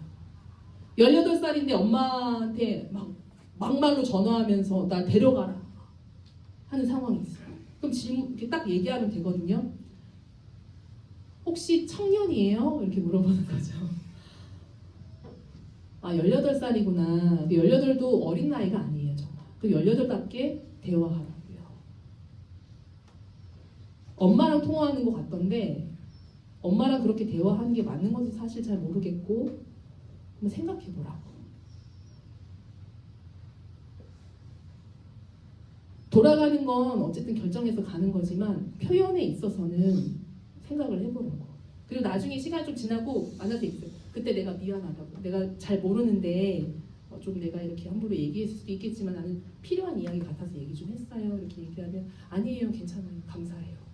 이렇게도 반응을 해요. 우리가 어떻게 접근하냐가 진짜 중요한 거죠. 저희가 고민해야 될 부분이 무엇인가. 얘를 건드리면 안 돼. 이게 아닌 거예요. 때로는 건드려서라도 그 부분에 대해서 그러니까 바른 이야기가 필요한데 또 막 그러니까 어쨌든 네 그렇습니다. 어쨌든 네. 자 어쨌든 요거를 그 직면하게 하는 상황이 너무나 필요하다. 그러니까 문제를 직면하는 상황이 너무 필요한 거예요. 문제를 직면하려면 자기의 문제가 드러나야 되는 거예요. 근데 그때 피하는 게 아니라 대면하고 책임지고 그 과정을 지나가게 하는 것이 건강한 거다라는 거. 그러니까 공동체 안에서 이루어질 수 있는 거죠. 체력, 좀 체력도 빵점, 움직이는 거 엄청 싫어하고, 이런 부분들이 체성이 길러지는 거지. 체력은 육체적인 어떤 뭐 지구력과 이런 것뿐만 아니라 먹고 마심도 굉장히 중요한 거죠. 그래서 기초적인 이런 관리 영역들에 대해서도 우리는 이제 어릴 때 외식을 너무 많이 하거나 이런 가정을 보면 입맛이 거기에 길들여져 있어서 그러니까 외식 문화가 너무 커져 버린 거예요. 그러니까 이 부분도 한번 좀 생각을 해보셨으면 좋겠어요. 그래서 공동체 안에서는 저희 본부 같은 경우는 이렇게 딱 써져 있어요. 저희 주방 선교사님 얼굴과 함께 선교사는 밥을 남기지 않는다. 이게 있는데 맞거든요. 아이들의 입맛에 맞는 음식만 제공을 하다 보면 거기에 길들여져 버려서 그러니까 그 아이의 먹는 식성이 나중에 그 가정을 결정을 하게 되더라고요. 보니까 저희 집도 보니까 아빠가 먹는 음식이 주류가 되더라고요. 다행히 저는 식성이 똑같아가지고 어머니가 하시는 말씀 너는 아빠랑 완전 똑같다. 생긴 것도 똑같지. 손가락 발가락 손톱 발톱 먹는 거 좋아하는 색상. 그래서 엄마가 아빠를 그렇게 싫어하시는데 저는 좋아해요. 죄송해요. 아빠를 싫어. 네. 그럴 수밖에 없는 이유가 있었어요. 자, 어쨌든 그래서 저희는 식단을 짤 때도 영양을 이제 밸런스를 맞추는 것도 있지만 굉장히 잘 그러니까 그러니까 사람마다 다 생각이 너무 다르지만 골고루 모든 음식을 감사함으로 잘 먹게끔 하는 것이 가장 중요한 부분이라고 생각이 들어요. 그래서 부모님들도 한번 그런 부분에 생각을 해봐 주시고요. 지력, 이거 참 중요한 부분이죠. 그러니까 생각하는 힘을 기른다. 이 부분은 그러니까 지식이 있고 지혜가 있죠. 지식에서 지혜로 넘어가는 과정 속에서 지력이 이제 있는 거죠. 백날 배워봤자 이거 쓸모없는 것이 되는 게 아니라 삶으로 체득해서 이걸 끌어내주는 역할을 이제 해야 되는 거죠. 저희는 답답하니까 어떻게 해요? 답을 그냥 얘기하죠. 이거잖아. 질문해놓고 바로 내가 답해버리고 그러니까 답답해. 왜 이렇게 몰라?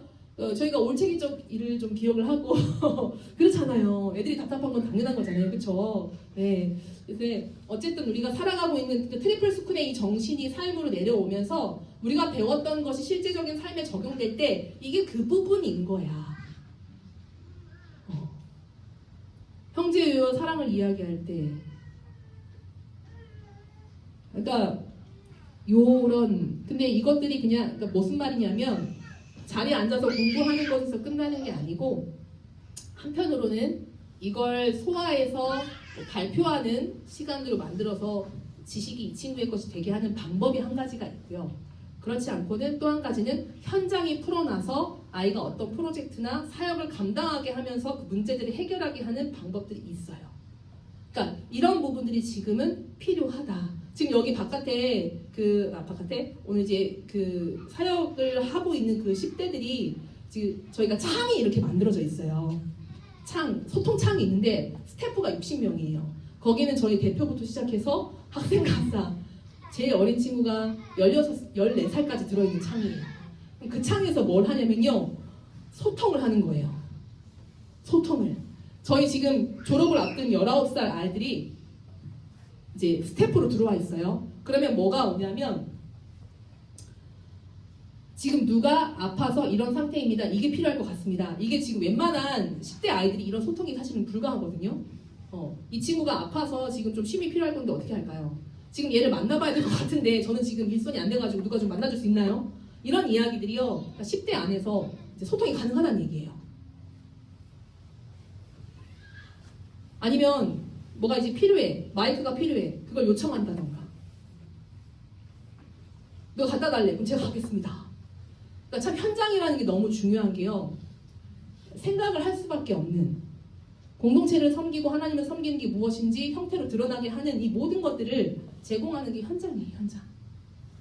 아까 이제 난타 끝나면서 막 이렇게 또 막 외치셨잖아요. 10대, 20대가 받아야만 하는 자리가 아니다. 가능하거든요. 진짜. 가능합니다. 가능합니다. 정말.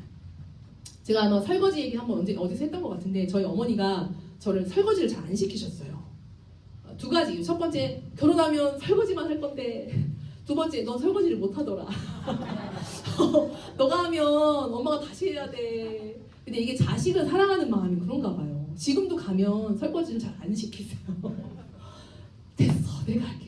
근데 약간 엄마가 좋아하는 드라마 할 타이밍 되면 이제 그땐 제가 이제 그냥 하죠. 아직 그냥 해요. 무조건 제가 하는데 두라는 얘기를 많이 하시는데 드라마가 시작될 때가 되면 아무 말도 안 하시죠. 일단은 이제 그런 메커니즘 안에 살아가는데 제가 어디선가 한번 얘기했는데 엄마한테 이렇게 얘기한 적이 있었어요. 엄마, 나 설거지를 왜 안 시켰냐? 어릴 때. 그 말은 뭐냐면 설거지 하나 하는 걸 통해서 배울 수 있는 게 너무 많은 거예요. 지금 보니까. 그러니까 설거지는 엄마가 해야 되는 게 아닌 거더라고요. 그러니까 가정을 사랑하는, 공동체를 사랑하는 사람이 그냥 섬기는 거더라고요. 그리고 또 하나는 일을 하는 방법을 배우는 거더라고요. 그러니까 생각할 수 있는 힘을 계속 길러내야 되거든요. 그러니까 우리는 단순한 어떤 이런 일을 하더라도 그냥 단순한 일을 A를 계속 A로 찍어내는 사람이 있고 거기에 어떻게 하면 이 일을 효과적으로 할 수 있는가에 대한 효율성을 생각하는 방법과 또 이 일을 섬기는 부분에 대한 하다못해 저희는 진짜 사역하면서 막 우편물 막 붙이고 하면서 그거 하나 하는 것까지도 그 주소 쓰고 뭐 라벨지 붙이면서도 기도하는 거 이거 받아볼 사람들의 마음과 뭐 이런 걸 위해서 기도하자 이런 가르침을 딱 배우고 나니까 그래 이게 단순 노동이 아닌 거예요. 단순 노동이 아니라 기도를 심을 수 있는 자리가 되는 거예요. 그리고 이걸 하면서 어떻게 하면 진짜 효과적으로 일을 할 수 있는지 이걸 이제 가는 거죠. 그러니까 그냥 A만 찍어낼 거냐 A 플러스로 만들어낼 거냐 굉장히 다르더라라는 거예요. 일을 대하는 태도와 이 자세 자체가. 그러니까 저는 이제 그게 물론 이제 그게 이제 없었다는 거에 대해서 엄마한테 그렇게 얘기하는 건 전 나쁜 년이에요. 엄마, 그러니까 일을 그냥 애들한테 힘든데 뭐 한데 그렇지 않다는 얘기예요. 아이들한테 주어주는 만큼, 그러니까 물론 책임을 주어주는 만큼 거기에 대한 어떤 권한을 주는 거지만 부모님들이 생각했을 때 부모님이 가져야 될 권한이 있고 아닌 것이 있잖아요. 캠프를 보내는 것도 마찬가지예요. 아이들의 학업의 진로를 결정하는 것도 마찬가지예요. 너가 하고 싶은 대로 해. 거기에 대한 책임을 누가 지는 거죠? 그 책임은 아이들이 고스란히 열매를 맺게 돼 있어요. 근데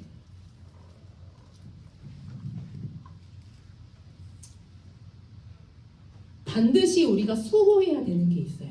엄마 아빠가 곧 죽어도 안 되는 것, 우리 가정이 타협하지 말아야 될 것은 분명히 이거야 라는 것이 분명해야 돼요. 그 안에서 아이들의 교육의 방향이나 훈육이나 여러 가지가 결정이 되는 거겠죠. 그러니까 혼선이 빚어지는 것이 아이들한테는 굉장히 큰 어려움이 되는 거죠. 공동체 안에서도 그래요. 어떤 사람은 굉장히 너그러운데 어떤 사람은 굉장히 스트릭트해요. 그랬을 때 생기는 괴리감. 가정은 더하죠. 제가 봤을 때 가정은 엄마 아빠가 이제 의견이 이렇게 달라지면 너무 좀 힘들어 하시더라고요. 부모님들 얘기를 들어보면. 그래서 그렇구나. 근데 이제 근데 자녀의 양육이 단순한 것은 아닌 부모님들에게 의무와 책임을 지우는 것이지만 우리가 생각하는 것만큼 단순한 것이 아니다라는 거. 그러니까 이 한 영혼이 하나님을 대면할 것이냐 아니냐를 결정할 수 있는 중대한 부분이 될 수 있지만 그러나 그것으로 얘가 구원을 받냐 안 받냐가 결정되는 것은 아닌 거죠. 저희는 물까지 먹여줄 수 없지만 거기를 인도하는 역할에 최선을 다하는 거죠. 얘가 물을 먹기까지를 해야 되는 거면 저희가 판단자가 되고 심판자가 되어야 되는 거잖아요. 저희가 주관자가 되는 거잖아요. 그렇지 않거든요. 근데 이 말이 오늘 좀 위로가 됐으면 좋겠어요. 그럴 수 있는 우리는 아닌데 하나님이 하신다. 하나님께 100% 하나님께만 너무 그러니까 하나님께 전적인 소유권과 이것은 있지만 그들의 방향성과 이것들을 관심을 갖고 조율하고 교육기관에 맡기셨다면 아니면 교회에 어떤 목소리를 팔로우 하셔서 하신다면 충분히 같이 고민하고 기도하고 이 부분은 진짜 가정이 함께 해야 되는 게 맞다라는 거예요. 굉장히 중요한 부분이거든요. 가정이라는 것이 너무 등한시 되어버린 이 시대잖아요.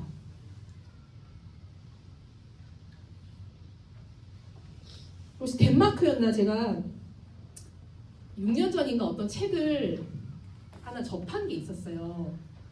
굉장히 복지가 잘 돼 있는 유럽 쪽이 참 그렇잖아요. 그중에 덴마크는 제가 근데 그쪽에 대한 책을 하나 제가 읽었었던 적이 있는데 너무 오래됐어요.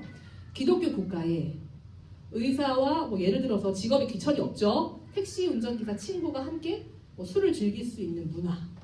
어떤 형편과 이런 거 상관없이 왜냐면 벌어들인 세금을 가지고 공평하게 막 하고 대학까지도 무료 공짜.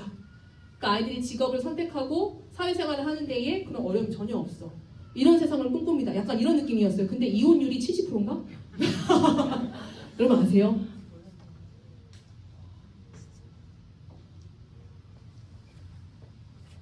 그래요. 그 중에 하나가 아니라는 거죠. 근데 물론 지금 대한민국도 장난이 아니잖아요. 장난이 아니잖아요. 그런 나라를 부러워하지 않으셔도 돼요. 아시겠죠? 네. 하나님이 주신 이 대한민국 복음의 기초에서 세워진 우리 나라가 우리가 꿈꾸는 회복, 완전한 회복은 이 땅에서 절대 일어날 수가 없죠. 그러나 그것을 사모하는 마음으로 주님 다시 오실 날을 기다리고 소망하며 나를 불러주신 그곳에 복음적인 삶이 녹아질 수 있도록 하는 것이 선교사의 삶인 거잖아요. 저희가 하는 게 두 가지밖에 없어요. 내가 하나님을 알아가는 거. 그리고 그 하나님을 아는 만큼 또 삶으로 지식으로 전하는 거. 그것이 저희가 해야 될 일인 거잖아요. 네. 그렇습니다. 컴페턴스를 기릅니다. 여기 명성수양관의 장로님이 저희 처음에 여기 반전회를 할 때 원래 여기를 대관하는 거를 꺼리셨어요. 왜냐면 인원도 너무 많이 오는데 뒷정리를 엄청 고민하신 거예요. 코로나이기 때문에 사실상 함께 이제 일하실 수 있는 분도 사실상 없을 거고 여러 가지. 근데 저희가 정말 청소를 깔끔하게 하고 여기 딱 비워드렸더니 너무 좋아하셨다. 다음에 또 와도 된다. 저희가 지금 두 번째, 세 번째 왔는데, 그러니까 남다르다라는 거예요. 남다르다. 그냥 청소를 깨끗하게 잘한다라는 거를 넘어서서, 그러니까 물론 때로는 공동체 안에서 봤을 때 게으름 피울 때가 있죠. 뺀질거릴 때가 있죠, 당연히. 저희가 뺀질거리던 애가 완전히 완벽하게 뺀질거리지 않음을 추구하는 게 아니잖아요. 근데 사명감과 이것을 어쨌든 그런 것들이 남다르다. 그 훈련은 필요하다. 그게 공동체를 섬기는 사랑하는 방법이다. 그리고 일을 배울 수 있는 최적의 조건이다. 입사하면 사회생활할 때 입사하면 그 복사하는 방법 먼저 배우나요? 가르쳐주는 선배가 있다면 그거 진짜 엄청 그 좋은 회사인가 봐요. 가르쳐주지 않죠. 처음부터 그냥 알아서 해야 되는 거죠. 그래서 저희들은 아이들한테 그걸 또 가르친단 말이에요. 현장에서. 선교사님들의 일을 배우면서 그냥 일을 시키는 게 아니에요. 일손이 부족하기 때문에가 아니라 제자와 삼는 거거든요. 일을 하는 방법을 가르쳐요. 그리고 어떤 마인드로 해야 되는 건지 알려주고 나누는 거예요. 복사기 돌리는 거. 왜냐면 제가 27인가 한번 복사기 돌릴 줄 몰라가지고 그날 마이크 선교사님이 특강을 이제 크게 여셨는데 제가 복사기를 그거 아시죠? 이게 단면과 단면이 모여서 양면이 돼야 되는데 이 단면과 저쪽 단면이 모여서 양면이 돼버린 거예요. 그러니까 약간 이런 진짜 제가 그때 쥐구멍이 있으면 제가 이제 들어가겠다고 그 상황을 마주한 뒤로 굉장히 열심히 복사기 연구하면서 근데 그때 제 그때 이제 리더가 클라라 선생님이었어요. 아무 말도 안 하셨어요. 그리고 같이 복사를 해주셨죠. 이렇게 하면서 이렇게 하는 거라고 하면서 어차피 엎질러진 물이니 지금 하면 된다고. 전 실수를 진짜 많이 했거든요. 애는 공항에 있는데 문서는 대전에 있어. 뭐 이런 거 진짜 비행기 못 들어가고 못 타고 이런 진짜 그래서 공항만 생각하면 그 막 이렇게 공항 가려면 뭐 2시간 전에 가면 되는 거 전 3시간 전에 먼저 가입니다. 난 다시는 실수 안 하고 싶어. 애를 두고 간 적도 있고요. 뭐 그런 적도 있어요. 그러니까 모르니까 여권 만료가 6개월 안 되면 안 된다는 걸 몰랐다면 처음 선교 가는데 난 선교가 처음인데 짐을 묶어서 가야 됩니다. 진짜 묶었단 말이에요, 짐을. 저는 일머리가 없는 사람이란 말이에요. 일머리가. 다 배우는 거죠. 배우는 거죠. 안 그렇겠습니까? 네. 근데 이걸 아이들한테 지금부터 가르친다는 얘기예요. 근데 그게 나중에 일하기에 편하라고가 아닌 거예요. 일을 하면서 마음도 나뉘고요. 얘기도 나오고요. 이거 왜 하는지 목적도 얘기하고요. 알려준단 말이에요. 진짜. 언제부턴가 저희 안에 생략된 게 너무 많은 거죠. 그죠?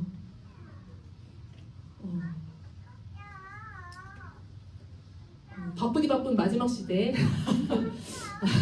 현대 사회가 아니라 마지막 시대에 겁나 바빠 그래가지고 근데 생략하면 안 되는 것들이 있죠. 우리 부모님들 제자를 세우시길 바래요. 제자를. 우리 자녀들이 육적인 자녀들이 제1된 제자들이잖아요. 저희 제자들은 지역교회에 있습니다. 지금 실제로 사역을 하는 제자들도 있어요. 저희 제자는 감히 말씀드리면 중국에도 있습니다. 지역교회 공동체에도 있습니다. 감히 말씀드리자면 함께 비전을 나누시고 사명을 나누시고 어려움에 처해 있을 때 생각날 수 있는 사람이 있잖아요. 진짜 하소연하면서 눈물을 흘리면서 얘기할 수 있는 대상이 부모님이 얼마나 감사해요.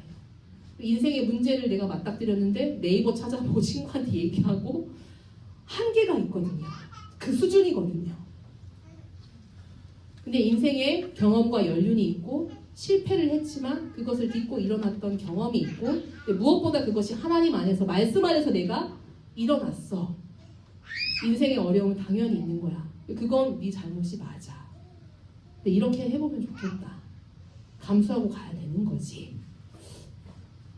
이렇게 얘기해 줄 수 있는 어른이 있다는 거. 그 사람이 우리 부모님이 되면 얼마나 또 감사해요. 그렇죠? 네. 자, 커밋먼트입니다. 규칙과 약속을 지키고 현장에서 헌신을 배워라. 말 그대로 질서는 반드시 공동체라면 존재하고 규칙이라는 것은 있습니다. 그래서 공동체마다 규칙이 왜 이렇게 많아요 하는 사람들이 있어요. 근데 사실은요, 당연한 걸 글로 적은 거예요.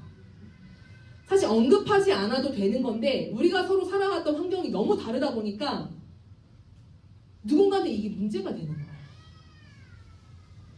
납득이 안 된다는 거죠. 공동체면 신발 2켤레 가지고 제한된 수를 가지고 살아야 되는 부분이 있는 거잖아요. 그렇죠? 난 이런 불편 감당 못 하는데요. 네. 뭐 집이 평수가 넓어서 이제 현관만 뭐 10평 되는지 모르겠지만 이제 그런 사람도 있고 이제 근데 질서는 반드시 질서는 사실 하나님으로부터 오는 거잖아요. 네. 규칙은 반드시 존재합니다. 근데 하지 말기 위한 규칙은 아닌 거죠. 온전히 함께 세워져 가기 위한 규칙을 세우는 거죠. 사실상 규칙이 없어지는 그때가 가장 아름다운 때일 거예요. 예전에 제가 필리핀에 사역하면서 기숙사를 저희가 돔스라고 불러요. 도미토리 플러스 미니스트리. 그러니까 기숙사에서도 우리는 사역의 삶이 일어난다. 하나님 앞에 돔스라고 부르는데 빨래가 엄청 쌓인 거야, 진짜. 이게 근데 규칙을 세워본 거죠, 애들이. 빨래가 그러니까 안 돌린 팀은 뭐 하루가 이틀을 금지 막 이렇게 되는 거예요. 근데 또 엄청 쌓여가지고 완전 채증이 돼가지고 안 된다. 해결을 어떻게 하자 해서 남자들이 막 모였는데 저도 거기에 한번 개입을 해봤는데 감정 싸움이 일어날 것 같더라고요. 안에서. 근데 그러다가 제가 한번 해볼게요. 하고 딱 정리를 이제 이제 친구가 이제 그걸 했는데 그 방법이 뭐인 줄 아세요? 뭐였게요? 규칙을 없앴어요. 규칙을 그러니까 팀 순서도 없고 시간 다 없앴어요. 그러니까 애들이 눈치를 봤다가 시간대를 딱 봤다가 저 사람이 안 돌렸어? 그럼 내가 대기하고 있다가 빨래 넣는 거야. 이게 이제 진행이 되는 거죠. 근데 물론 그 다음에 다시 또 규칙을 세우는 거죠. 이게 좀 정리가 되고 나면 그다음 또 다시 규칙을 세우고 이제 그렇게 해서 사건을 종료했던 적이 있어요. 그러니까 발상이라는 것이 참 이렇게 생각하시죠. 그 친구는 참 열린 발상을 가지고 있네요. 다 모두가 다 그런 건 아닌데. 근데 그건요, 많은 고민을 하면 돼요. 이것을 어떻게 해결해 갈 것인가? 실질적으로 우리 공동체가 어떻게 하면 이 문제에서 벗어나고 할 수 있을까? 발상이라는 건 특별한 사람만 그런 생각을 하는 게 아니거든요. 특정한 사람에게만 그런 생각이 있는 게 아니거든요. 그냥 그 한마디로 생각을 많이 해야 된다. 이거는 고민해야 된다. 하나님 앞에 구해야 되는 거다. 이것조차도. 우리 다음 세대들이 그렇게 자라나기를 소망합니다. 정말요. 그러니까 자리가 주어져야 돼요. 자리가. 집에서는 설거지 하나 못하는 애일 수 있지만 밖에 나가면 엄청난 통솔력을 가지고 뭔가 할 수 있는 애들로 바뀔 수도 있어요. 근데 단박에 그럴 수는 없죠. 그래서 요번에 2박 3일 자녀들을 데리고 오신 부모님들이 마음이 기쁘면서도 한편으로는 좀 무거우신 부분들을 발견하게 되더라고요. 여기까지 데려오는 것만으로도 너무 힘든 거예요. 근데 잘하신 거예요. 데리고 오신 것만으로도 진짜 잘하신 거예요. 어떤 전쟁이 있었을지 저는 안 보고 싶어요. 근데 안 보고 싶어요. 근데 내가 이거 사줄 테니까 여기 와. 이거는 안 하셨으면 좋겠는 거예요. 하나님을 사모해서 내가 나아가는 그 예배 자리에 절대 그것으로 타협하지 않으셨으면 좋겠어요. 부모님들이 확실했으면 좋겠어요. 내가 타협하지 않는. 그렇잖아요. 네. 이제 슬슬 밥 먹을 시간이 다가오긴 하는데요. 네. 그리고 헌신하는 거. 헌신하는 거. 엉덩이를 가볍게. 저희는 날마다 이야기합니다. 엉덩이는 가볍게. 내가 일어나면 같이 일어나는 거예요. 근데 이거는 말로만 하면 안 되는 거죠. 내가 그 헌신을 하고 근데 헌신만 보여줬다고 해서 그런 움직임을 보여주는 것만으로도 통하는 애가 있고요. 같이 하게끔 독려해야 되는 게 필요한 것도 있어요. 공동체 이제 부모님들도 근데 이제 부모님들 그러니까 이런 것도 있잖아요. 연말이나 이런 어떤 특정한 시즌이 되면 교회에 뭔가를 이렇게 이제 막 아니면 뭐 난민들이나 특별히 후원을 해야 되는 그런 자리들이 있어요. 그러면 이제 뭐 쌀도 보내고 라면도 보내고 하는데 요즘 바쁜 마지막 시대가 돼서 그냥 손가락으로 몇 개만 누르면 교회로 배달이 되잖아요. 그러니까 이제 이런 편리한 삶이 우리의 헌신을 막아버리더라고요. 조금 발품을 팔더라도 슈퍼에 가서 같이 그런 데에 있어서는 아이들에게 선택권을 줄 수가 있죠. 그렇죠? 한 5만 원 정도를 생각하는데 이 안에서 이 대상들이 난민들이래. 이제 여기 이제 이렇게 해서 오게 된 이분들한테 뭐가 제일 필요할 것 같아. 이제 그 안에서 생각할 수 있는 건 괜찮잖아요. 그럼 그 장바구니 담고 교회를 가져가서 놓는 것까지 하는 건 할 수 있는 거잖아요. 그렇죠? 바쁜 이 마지막 시대에 아이들에게 어떤 이제 이런 헌신이라든가 물질에 대한 헌신 그리고 나의 체력을 요구하는 헌신 마땅히 해야 되는 헌신에 있어서는 삶을 보여주는 것도 필요하고 아이들을 동기부여해서 같이 그 자리로 가는 게 너무나 필요하다. 그래서 저희는 학업도 학업이지만 중간중간 아이들이 이제 중간에 이제 뭘 날라야 돼. 짐을 날라야 돼. 물론 이제 뭐 쉬는 시간이면 쉬는 시간이 그렇게 하겠지만 짐이 너무 무겁습니다. 누구 몇 명 보내주세요. 주방 쪽에서 딱 연락이 오죠. 그러면 공동체에서 선교사님들이 애들 이제 보내요. 이게 미안해하지 않아도 될 것은 아이들이 어차피 에너지를 낭비할 것이라면 누군가를 돕고 공동체를 세우는 에너지를 낭비할 수 있는 거잖아요. 그렇죠? 가만히 앉아가지고 멍 때리고 있는 것보다 때로는 생각할 틈을 주지 않고 몸을 움직이면서 한번 활력을 갖다 주는 것도 좋은 방법이에요. 그럼 막 건장한 남자들이 지금 갈게요 하면서 이렇게 오거든요. 그리고 저기 뒤에 있는 우리 주일이랑 성빈이라는 친구 둘이 있는데 여기도 아주 듬직하고 늠름한 우리 친구들이에요. 파이팅! 고마워. 네, 제가 알기로는 굉장히 몸이 가벼운 친구들로 알고 있어요. 그 말은 몸무게가 안 나간다가 아니라 몸무게가 안 나간다는 게 아니라 몸이 빠르다. 반응이 빠르다. 반응이 빠르다. 보고 그냥 이렇게 지나가는 사람이 있고 보고 하면서 이제 몸이 반응하는 사람이 있잖아요. 이제 그런 것들을 아이들한테 이야기해 주는 거죠. 누가 돌보겠습니까 이 사회를? 사마리아 그 강도를 만난 사마리아 그 인 아시잖아요, 그렇죠? 그때 제가 생각이 잘 안 나는데 마침 제사장이 거기를 지나가는데 강도를 만난 사마리아인 아닌데 자. 거기 사마리아인도 지나가고 제사장도 지나가고 다 지나가는데 마침이라고 나와 있거든 단어가. 마침 보고 하마터면 내가 시간을 뺏길 뻔했어 하고 이렇게 가는 사람이 있는 반면 마침 그 자리에서 헌신을 한 사람이 있거든요. 근데 이게 헌신이 필요한지 안 한지를 몰라요. 그러니까 생각이 거기까지 안 미치는 게 요즘 실태예요. 그러니까 공감이 안 되는 거예요, 상황에. 아까 얘기했잖아요. 국제보건기구에서 3명 중에 1명이 미디어 중독이라고요. 그러니까 뇌 기능이 그러니까 생각하고 판단하는 게 저하됐다는 얘기예요. 그러니까 공감도 안 된다는 얘기예요. 그렇다라는 거예요. 여러 가지가 지금 결부가 되어 있는 거죠. 그리고 마지막, 마음이 하나로 소통하자. 커뮤니케이션. 저는 사실 커뮤니케이션 잘 된 사람은 아니었었는데 지금도 맞다라고 말을 할 수 있을까요? 공감 왜 이렇게 못하냐 이런 말을 많이 들었었어요. 내가 이 상황을 당면해 보지 않은 이상은 역지사지라는 말이 있고 공동체에 들어와서 훈련을 하면서 깨닫게 되는 거죠. 어떤 불편감이 있을 수 있겠고 이것도 사실 이제 커뮤니케이션 하나의 부분이지만 제가 말씀드리는 것은 어떤 대상과 이 대상과 어떤 이제 상황을 다루느냐에 따라서 소통할 수 있는 체계가 다르다. 이런 부분들도 이제 해당이 되는 건데 중요한 건 공동체라면 무조건 그 조직에는요 목적과 비전이 있습니다. 그리고 조직도가 있습니다. 그래서 조직도는 추구하는 바가 가장 빠르게 리더부터 시작해서 가장 이제 훈련에 기초한 사람들까지 다다를 수 있게 하기 위해서 조직도가 존재하는 거다. 이런 부분이잖아요. 근데 가정도 똑같아요. 그죠? 조직도 엄마 아빠 뭐 약간 어떤 뭐 1등 2등 하는데 죄송해요. 웃진 않으시네요. 네, 하나님 남녀를 평등하게 지으셨습니다. 기능이 다른 것 뿐이죠, 그렇죠? 네, 그럼요. 네, 아이들의 나눔 속에서 가끔은 듣게 되더라고요. 우리 집은 엄마가 왕이에요.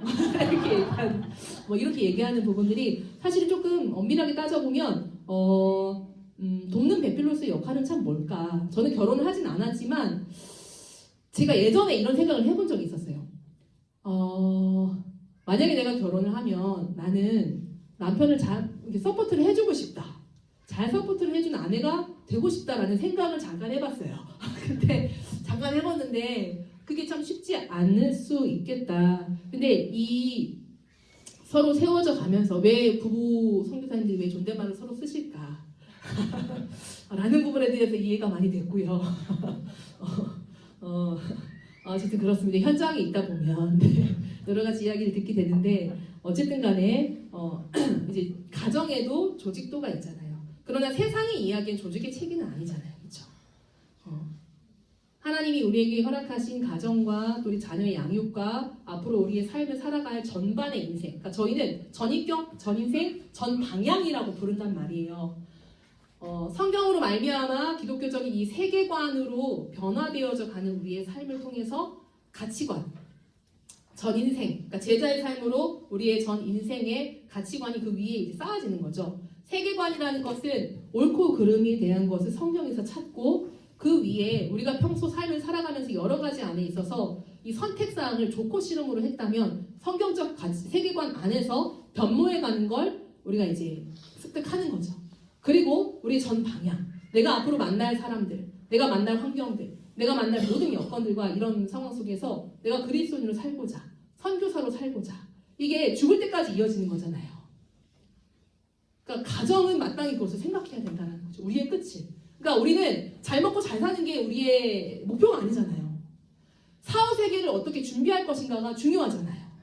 근데 우리는 마치 오늘 먹고 배부르면 괜찮은 삶이 사실은 아닌데 반드시 죽음 이후의 삶이 있고 이 삶에 대해서 진지하게 우리가 고민하고 어떻게 예비하고 삶을 드릴 것인가에 대한 이런 것들이 유대인들은 밥상머리 교육이라고 해가지고 늘 이제 매주 한 번씩 부모님과 아버지가 주가 돼서 성경의 말씀들 논하기도 하고 이런 성경적 삶을 같이 이제 보낸다고 하잖아요. 굉장히 그 부분에 있어서 인사이트가 되고 마땅하다 그 삶이. 괜히 똑똑할까? 다른 게 아니라 성경을 사모하고 그것이 삶의 가정의 근간이 되고 우리 전신이 된다라는 부분에 대해서는 명확하게 딱 짚고 가는 거잖아요. 그러니까 부모님들 한번 고민해 보세요. 내가 자녀들에게 아니면 이 땅의 다음 세대들에게 분명하게 내가 전수해야 될 것이 무엇인가? 분명하게. 관심이 있는 곳에 물질도 쓰고 시간도 쓰잖아요. 그쵸? 잘 생각해보면 진짜 있거든요. 하루에 과업을 하고 내가 이것만 꼭 하고 싶어. 그게 뭘까? 이것만은 내가 진짜 못 놓겠어. 내가 이것만은 내 자녀에게 진짜 물려주고 싶어. 그게 무엇이 되어야 할까? 그래서 하나님이 우리 가정이나 공동체나 교회에 허락하신 그 비전, 그 안에서 하나님, 그 안에서 머리된 이 제사장이 어떻게 가정을 치리하고 공동체를 치리하느냐는 정말 중요해요. 이때 돕는 손길이 필요한 거죠. 네. 이런 연합을 아름답게 이 땅에서 또 각 가정에서 실현하시기를 또 축복합니다. 근데 어쨌든 이 소통 부분은 이제 이런 아이들을 만나는 거예요. 저는 심지어 29인데도 저한테 와가지고 그 감옥에서 4년 살다가 나온 한 청년이 어쨌든 저희 팀으로 들어왔어요. 제가 옛날에 청년들을 또 훈련을 했는데 저한테 이제 그 배가 이렇게 나오고 문신 이렇게 했는데 이제 이러는 거죠. 뭐 좀 달라고. 근데 말끝이 흐려요. 근데 분명한 건 제가 얘보다 나이가 어쨌든 많긴 한데 어쨌든 근데 저한테 이러면서 이제 달라고 이렇게 하면서. 그러니까 담배를 못 피고 있으니 당이 떨어지니까 뭐 마시는 거 달달한 걸 좀 달라. 뭐 이렇게 말이 짧고 이건 무슨 베이비도 아니고 이제 그런 상황들이 29인데 그렇다는 거예요. 생각해 보세요. 그 10대 아이들 딱 찾아와도 저 아파요. 뭐 이렇게 얘기하는 거예요. 그럼 뭘 얘기하고 싶은 거지?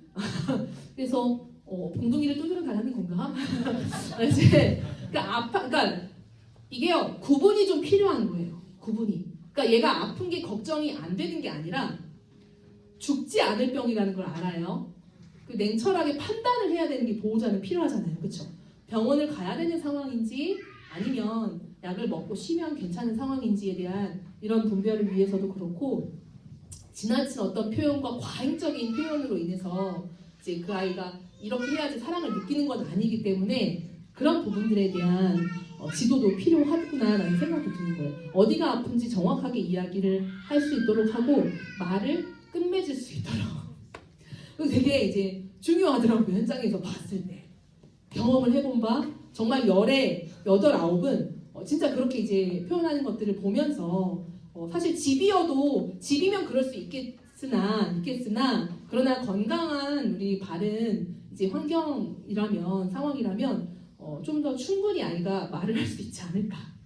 부모님에게나 선생님에게나 누구에게나 이런 표현에 대해서 이제 그런 부분도 정말 많은 케이스들을 보게 되는 것 같아요. 네. 그래서 소통이 어그러지지 않도록 문제가 발생했을 때, 뭔가 아닌 것 같은 일이 생겼을 때 와서 언제든지 이야기할 수 있는 부분들, 너의 생각이 어떤지에 대해서 물어봐 줄 수 있고, 아이들이 직접 해결할 수 있는 현장이라면 그 책임을 또 권한을 또 쥐어줘야 되는 부분도 있고요. 하여튼 여러 가지가 있습니다. 네. 그래서 여기에서 더 나아가면 이제 이런 것들이 또 있습니다. 그래서 이제 어쨌든 이 세 가지 3C라는 이 공동체 영성, 주님을 닮아가는 것이 우리 영성이고 이것이 드러나는 현장이 바로 우리 실생활이다 라고 표현을 하는데, 이거를 전체적으로 공동체 안에서 어떻게 훈련을 하고 있냐면 기초훈련 안에서는 개인의 훈련이에요. 나에 대한 훈련, 그리고 또 공동체 훈련으로 나아가자면 너와의 관계 속에서의 어떤 과정과 상황 같은 여러 가지 이제 이것이 있고, 마지막으로 이제 우리에 대한 부분이 있는 거죠. 네, 첫 번째로는 나에 대한 훈련의 영역으로는 이렇게 관리 영역, 시간, 재정, 공간, 언어, 감정 이런 부분들에 대해서 언어 있는데 뭐가 많죠. 네.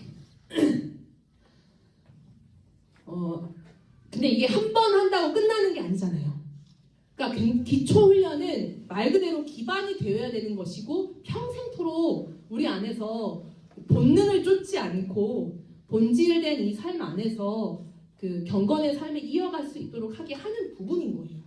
아이들이 뭐 플래너를 쓰면서 하루 일과를 그러니까 이제 글쓰기 연습하는 그런 훈련이 아니라 시간에 대한 의미와 인생에 대한 의미와 내가 반드시 해야 될 것과 불필요한 것들을 이제 계속 분리할 수 있는 훈련을 하는 거고, 재정 관리 요거는 나중에 디테일하게 언제 한번 기회가 되신다면 강의를 참고하시면 되겠습니다. 자, 공간 관리. 근데 이게요, 죄송하지만 진짜 아이들이요 오면 다 살아왔던 스타일들이 이렇게 드러나는 거예요.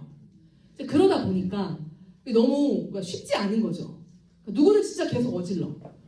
누구는 계속 주워 남아. 이게 진짜 이게 뭐 남자라서 정리를 못하는 게 아니에요. 남자이지만 정리를 잘하는 애들이 있어요. 근데 기질상의 것도 있겠고 환경적인 것도 있지만 이것은 꾸준한 훈련을 통해서 그 공동체에서 추구하는 바가 계속해서 외쳐진다면 반드시 유지가 되는 거죠. 완전한 변화는 없습니다. 완전한 변화는 이 땅 살면서 이루어지진 못하지만 그냥 계속 성숙해져가고 성장하는 건 있어요. 그래서 이런 부분들. 네, 저도 여전히 지금 시간 관리를 위해서 바인더를 뭐 다시 또 새해니까 또 준비하게 되고 네, 옛날에는 할 일을 이만큼 막 짰다면 진짜 힘들더라고요. 정말 자괴감이 들고 일 처리를 하기 위한 게 아니니까 최소화해서 네, 이제 하려고 하는데 이런 부분들이라던가 이제 그리고 하루의 삶에 대한 피드백을 또 반드시 이제 적어보는 거죠. 그래야 또 성장이 있더라고요. 근데 이것들을 아이들이 하게 하는 거예요. 같이 하고 같이 나누는 거죠. 재정관리, 공간관리, 언어관리. 우리가 쓰는 언어를 우리 스스로 모를 때가 있어요. 특히 이 친구는 이런 말을 잘해. 그런 부분들이 몇 번 이제 눈에 띄면서 트러블이 생길 때가 있어. 이제 이런 부분들이 드러나게 되면 이제 그때부터 훈련의 이런 단계를 같이 세우는 거죠. 자꾸 그런 말 하지 마! 뭐 이렇게 아니라 하지 마 보다도 이렇게 하자라고 하나님 기뻐하시는 걸 쫓아가자라고 이번에 얼만큼 노력을 했어? 어땠어? 이제 물어보면서 피드백을 주고받는 게 중요하죠. 감정관리는 언어관리랑도 밀접한 연결이 돼 있어요. 네, 이런 부분들. 또 절제 영역이라는 건 수면형 식욕, 욕구라는 거죠. 욕구. 우리 안에 이걸 원한다라는 건데 이게 내가 주인이면 진짜 완전 우리 맘대로 쓰게 되는 영역들인 거잖아요. 네, 하지 말아야 될 영역이 아니라 하나님 안에서 하나님이 세우신 규례 안에서 법 안에서 이것들을 누릴 수 있게 하는 거. 여기에 대해서는 정기적인 진짜 교육이 필요합니다. 특별히 한 가지 정말 바라는 건 성교육은 진짜 가정에서 아버지들께서 해주시면 너무 좋겠더라고요. 아버지들께서 근데 분명한 이 가치 기준을 가지고 해주셔야 되겠죠, 그렇죠? 네, 그렇지 않으면 아이들이 성교육을 유튜브에서 많이 보잖아요, 배우잖아요. 정말 끔찍한 일들이 너무 많이 일어나요, 진짜로. 초등학생들한테 콘돔을 사용하는 방법, 자위를 하는 안전하게 하는 방법, 이런 것들이 뭐 끔찍해요. 근데 이게 어머니들이 받아들이는 거랑 아버지들이 받아들이는 게 얼마나 다른지는 잘 모르겠어요. 근데 이 부분에 대한 심각성, 뭐 나도 그랬어, 이렇게 넘어갈 수 있는 부분일 것 같아요. 왜 이 성이라는 건 결국은 생명과 연결되어 있는 건데요. 생명이 하나님 주신 생명이 하나님이 허락하신 결혼이라는 제도 안에서 이루어질 수 있도록 주신 특권인데 이것이 굉장히 경시되고 무시되고 있는 건데 여기까지 우리가 사실 생각을 해봐야 되지 않을까. 저희가 지금 계속 기도하면서 고민하는 게 궁극적으로는 기독교 교과서가 만들어지는 거. 거기까지 가는 것을 지금 기도하면서 가고 있어요. 실질적으로 여러 가지 쓰면 너무 좋은 책들이 있지만 영어로 되어 있기도 하지만 한국에서 그게 불법인 거예요. 기독교 교과, 영어로 된 교과서가 불법인 거예요. 그래서 쓸 수가 없게 된 거예요. 저희도 그거를. 그래서 한국 언어로 되어 있는 기독교 교과서가 필요하다. 생물이면 과학이면 이런 것들이 그냥 교과서로 알아가 딸딸딸딸 외워서 그냥 시험을 보기 위한 내용이 아니라 하나님 진짜 생명을 창조하실 때에 어떤 의미와 질서를 가지고 이것들을 조화롭게 만드셨는지 차원이 다른 거예요, 진짜. 여러분 그거 아세요? 저 진짜 깜짝 놀랐어요. 자궁이라는 단어가 요즘 포궁으로 바뀌어간대요. 포궁. 세포 덩어리를 여러분 그 이해가 되세요? 제 로이스 선생님한테 들은 거예요. 자궁이 아니라 포궁으로 바뀐대요. 포궁. 그래서 13살, 11살 우리 중1 친구한테 물어봤어요. 그거에 대해서. 어떻게 생각해? 그러니까 합리화시키는 것 같아요. 얘기하더라고요.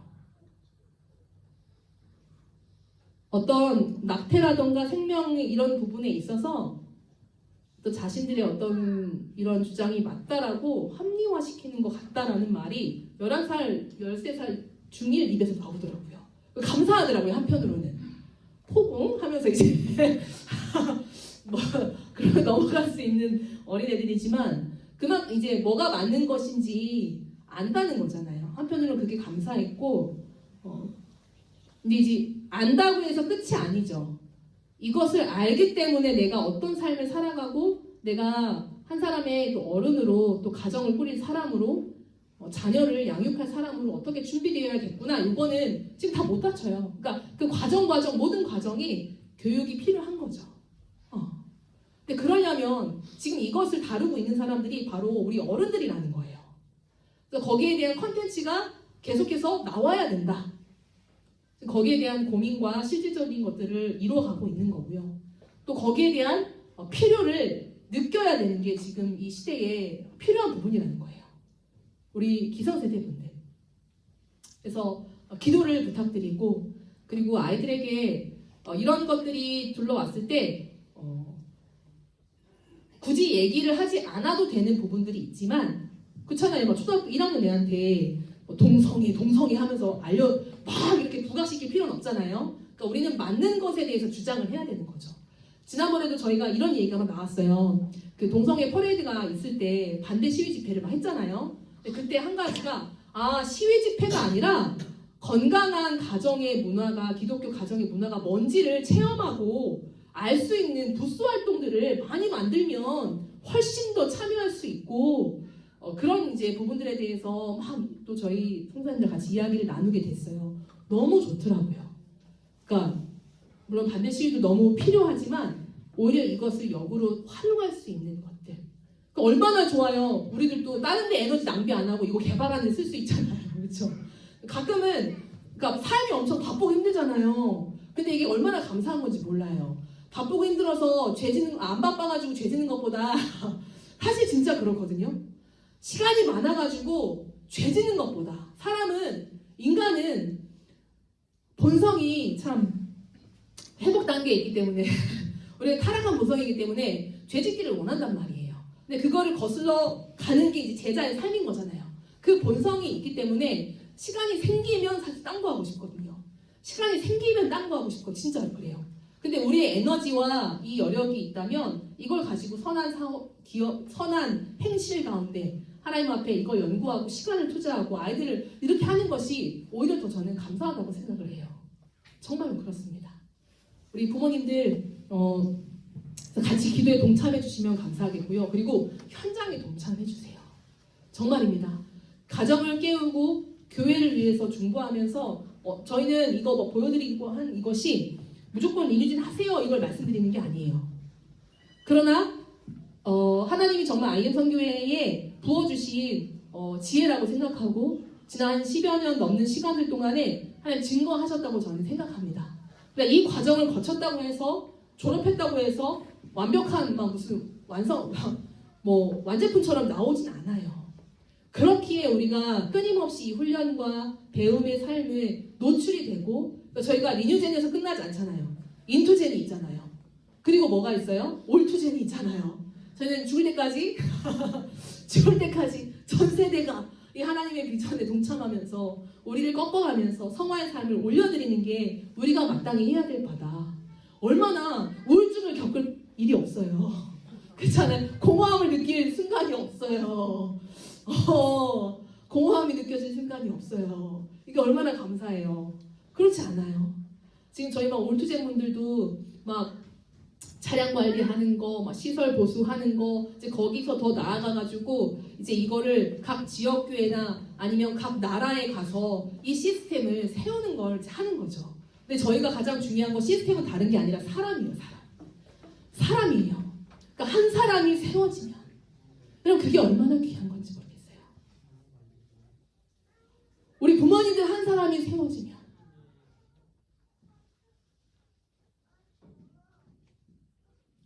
이 시대는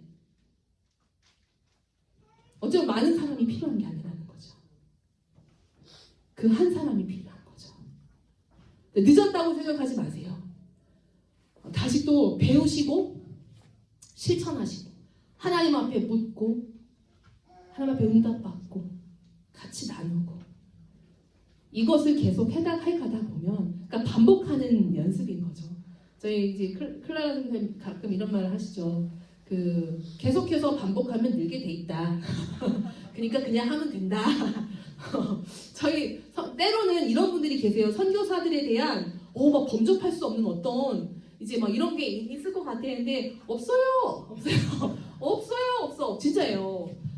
특별히 저는 진짜 제가 어떤 삶을 살았는지를 알고 물론 20대부터 주님을 알고 나서부터 이 삶을 헌신한 거에 대해 많은 분들이 막 박수 쳐주시고 하시지만 저는 사실 그렇지 않거든요. 저는 제 삶을 알기 때문에. 그러나 다를 바가 없습니다. 이 선교사적인 사명은 이 시대에 모두에게 부어진 사명이에요. 네. 그렇기에 우리 부모님들 오늘도 저녁에 집회가 있죠. 또 기도하시면서 눈물로도 다음 세대를 위해서, 가정을 위해서, 교회를 위해서, 그 회복과 부흥을 위해서 기도하시며 실질적인 것들에 대한 고민을 해나가시길 바래요. 그리고 하는 거죠. 저는 개인적으로 사실은 오늘도 아이엠 러닝 창 띄워가지고 다 보여드리고 싶어요. 부모대안학교 하시고 CBOP 하시라고 저는 말씀드리고 싶어요. 배워야 해요. 저희는 배워야 해요. 그러니까 발전과 성장에만 목말라서 그런 것이 아니에요. 배움이라는 건 때로는 우리에게 새로운 활력을 가져다 주더라고요. 우리에게 하나님이 우리의 가치를 어떻게 지으셨는지를 자존감을 막 허락을 하시더라고요. 근데 그게 나한테만 있으면 안 되겠죠. 누군가에게 흘러가기 위해서 하나님이 주신 시간이고 인생이잖아요. 저희가 그렇게 했으면 좋겠어요. 힘을 내세요. 네, 우리 이런 것들이 있습니다. 네, 있고 뭐 이런 것들도 배우고 하지만 조나단 에드워즈 아시죠? 영국의 대부흥과 이 각성을 일으켰던 그분이 그분이 만든 건 아니에요. 저희가 공동체 삶을 살아내면서 이런 부분들에 그러니까 또 혹시 이렇게만 오해하지 마세요. 무슨 훈련만 겁나게 시켜 그게 아니고요. 그러니까 경건을 사모하는 삶에 이것들이 일어나게 돼 있어요. 그거 아세요? 육체의 연단은요 조금의 유익이 있어요. 유익이 있죠. 그런데 경건은요 금생과 내세에 유익이 있다고 얘기해요. 그 차이가 뭘까? 그냥 육체, 그러니까 체력 단련, 운동하고 그거 말고 육체를 그냥 단련하는 것도 여러 가지가 있잖아요. 운동을 하는 것도 있고 먹고 마시는 것도 있고 여러 가지가 있잖아요. 수면을 관리하는 것도 있고. 근데 그것도 유익한데 경건은 금생과 내세에 유익하대요. 하나님 나라를 보장받았다는 얘기예요. 한마디로. 그쵸? 경건이 뭐길래? 그거는 하나님 나라라는 건 결국은요 육체만 단련하는 건 나의 개인적인 삶이겠지만 경건이라는 건 결국은 하나님과 연결됐다는 얘기예요. 하나님을 사랑하는 한 사람 안에서 올라오는 열망이라는 거예요. 바르게 하고자 함. 하나님 닮아가고 싶은 거. 예수 닮아가고 싶어 하는 사람. 그러니까 정리를 해보니까 엄청 많고 같이 살아보니까 애들한테 또 알려줘야 될 게 너무 많아. 손톱 발톱 관리하는 거. 월요일마다 손톱 발톱 깎았는지 또 이렇게 보고 해요. 버려야 될 말과 심어야 될 말과 진짜 뭐 식욕과 성욕과 정기적으로 성교육이 필요합니다. 그리고 정말 혈기왕성한 이 이제 남자아이들, 요즘엔 여자아이들도 사실은 예외가 될 수 없겠지만 정기적으로 성교육을 통해서 이제 전체적으로 이제 해야 되는 거죠. 아이들이 여기에 걸려 넘어지지 않도록 하는 거고, 그리고 진짜 너무 많아요. 자, 근데 어쨌든 이만큼 고민이 필요하다라는 거고요. 우리 부모님들 같이 기도해 주시면 좋겠고 또 함께 세워져 가면 좋겠습니다. 이게 이게 마지막인가요? 네, 그렇네요. 자, 요거는 혹시 저희 선교회 소식창에 들어와 계신가요? 안 들어와 계신 분 계신가요? 그러면 여기 휴대폰을 한번 그 카메라를 여셔서 이거 한번 찍어봐 주세요. 제가 지금 창에 초대하는 거예요. 초대하는 건데요. 저희 선교회 소식창 3번째 창이에요. 일단 여기를 딱 하시면 뜨나요? 그러면은 그냥 카메라만 열고 이걸 딱 비추시면 들어가는 게 뜨는데 비밀번호가 2046이에요. 링크 입력 코드 2046입니다. 자, 저희가 선교의 소식창이 3개가 있어요 지금. 근데 저희가 들어오고 계십니다. 네. 별님이 들어오셨고요. 더 골룰러 처치 이경희님이 들어오셨습니다. 환영합니다. 이게 저희가 총 5개의 창을 만들려고 해요. 근데 이게 지금 누군가는 오해하실 수도 있는데 한 창의 최대 인원이 몇 명인지 아세요? 1,500명이에요. 1,500명. 왜냐면 이게 오픈 채팅 창이라서 한 창에 1,500명씩 5개면은 몇 분이 모이실 수 있죠? 맞아요. 근데 저희가 왜 이걸 하는 걸까요? 왜 IM 선교의 사람만 모아가지고 막 이렇게 하려고? 그게 아니고요. 지금 저희는 지극히 이 기독교 교육과 다음 세대에 대한 목소리를 내야 되는 사람들이 필요해요.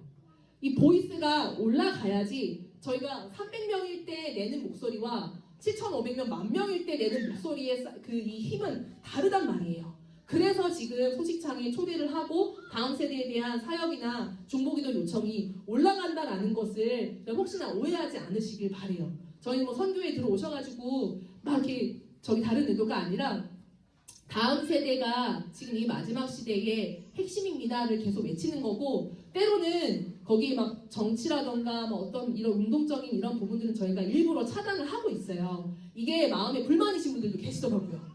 이 마지막 시대면 그런 거에 힘을 쏟아내는 게 아닙니까? 라고 얘기하시지만 맞습니다. 그렇게 맞는데 저희는 최대한 이 사역 저희 IM 선교회가 아니라 다음 세대에 대한 이것이 수호가 되기를 바라는 마음에 다른 것을 이제 같이 하지 않으려고 하는 거고요. 그런 창들은 또 따로 있어서 그런 부분에 오해는 없으시길 바래요. 아시겠죠? 네, 그럼 들어오셔서 중보기도 많이 해주시길 바래요. 그리고 다음 세대나 아니면 교육에 관심 있는 분들도 초대해 주셔서 어떤 일이 일어나고 있는지 방법을 모르는 분들에게 방법을 제시할 수도 있고요. 소식과 정보와 여러 가지 이제 같이 올라갈 테니까 또 같이 오셔서 기도 부탁드릴게요. 알겠죠? 네.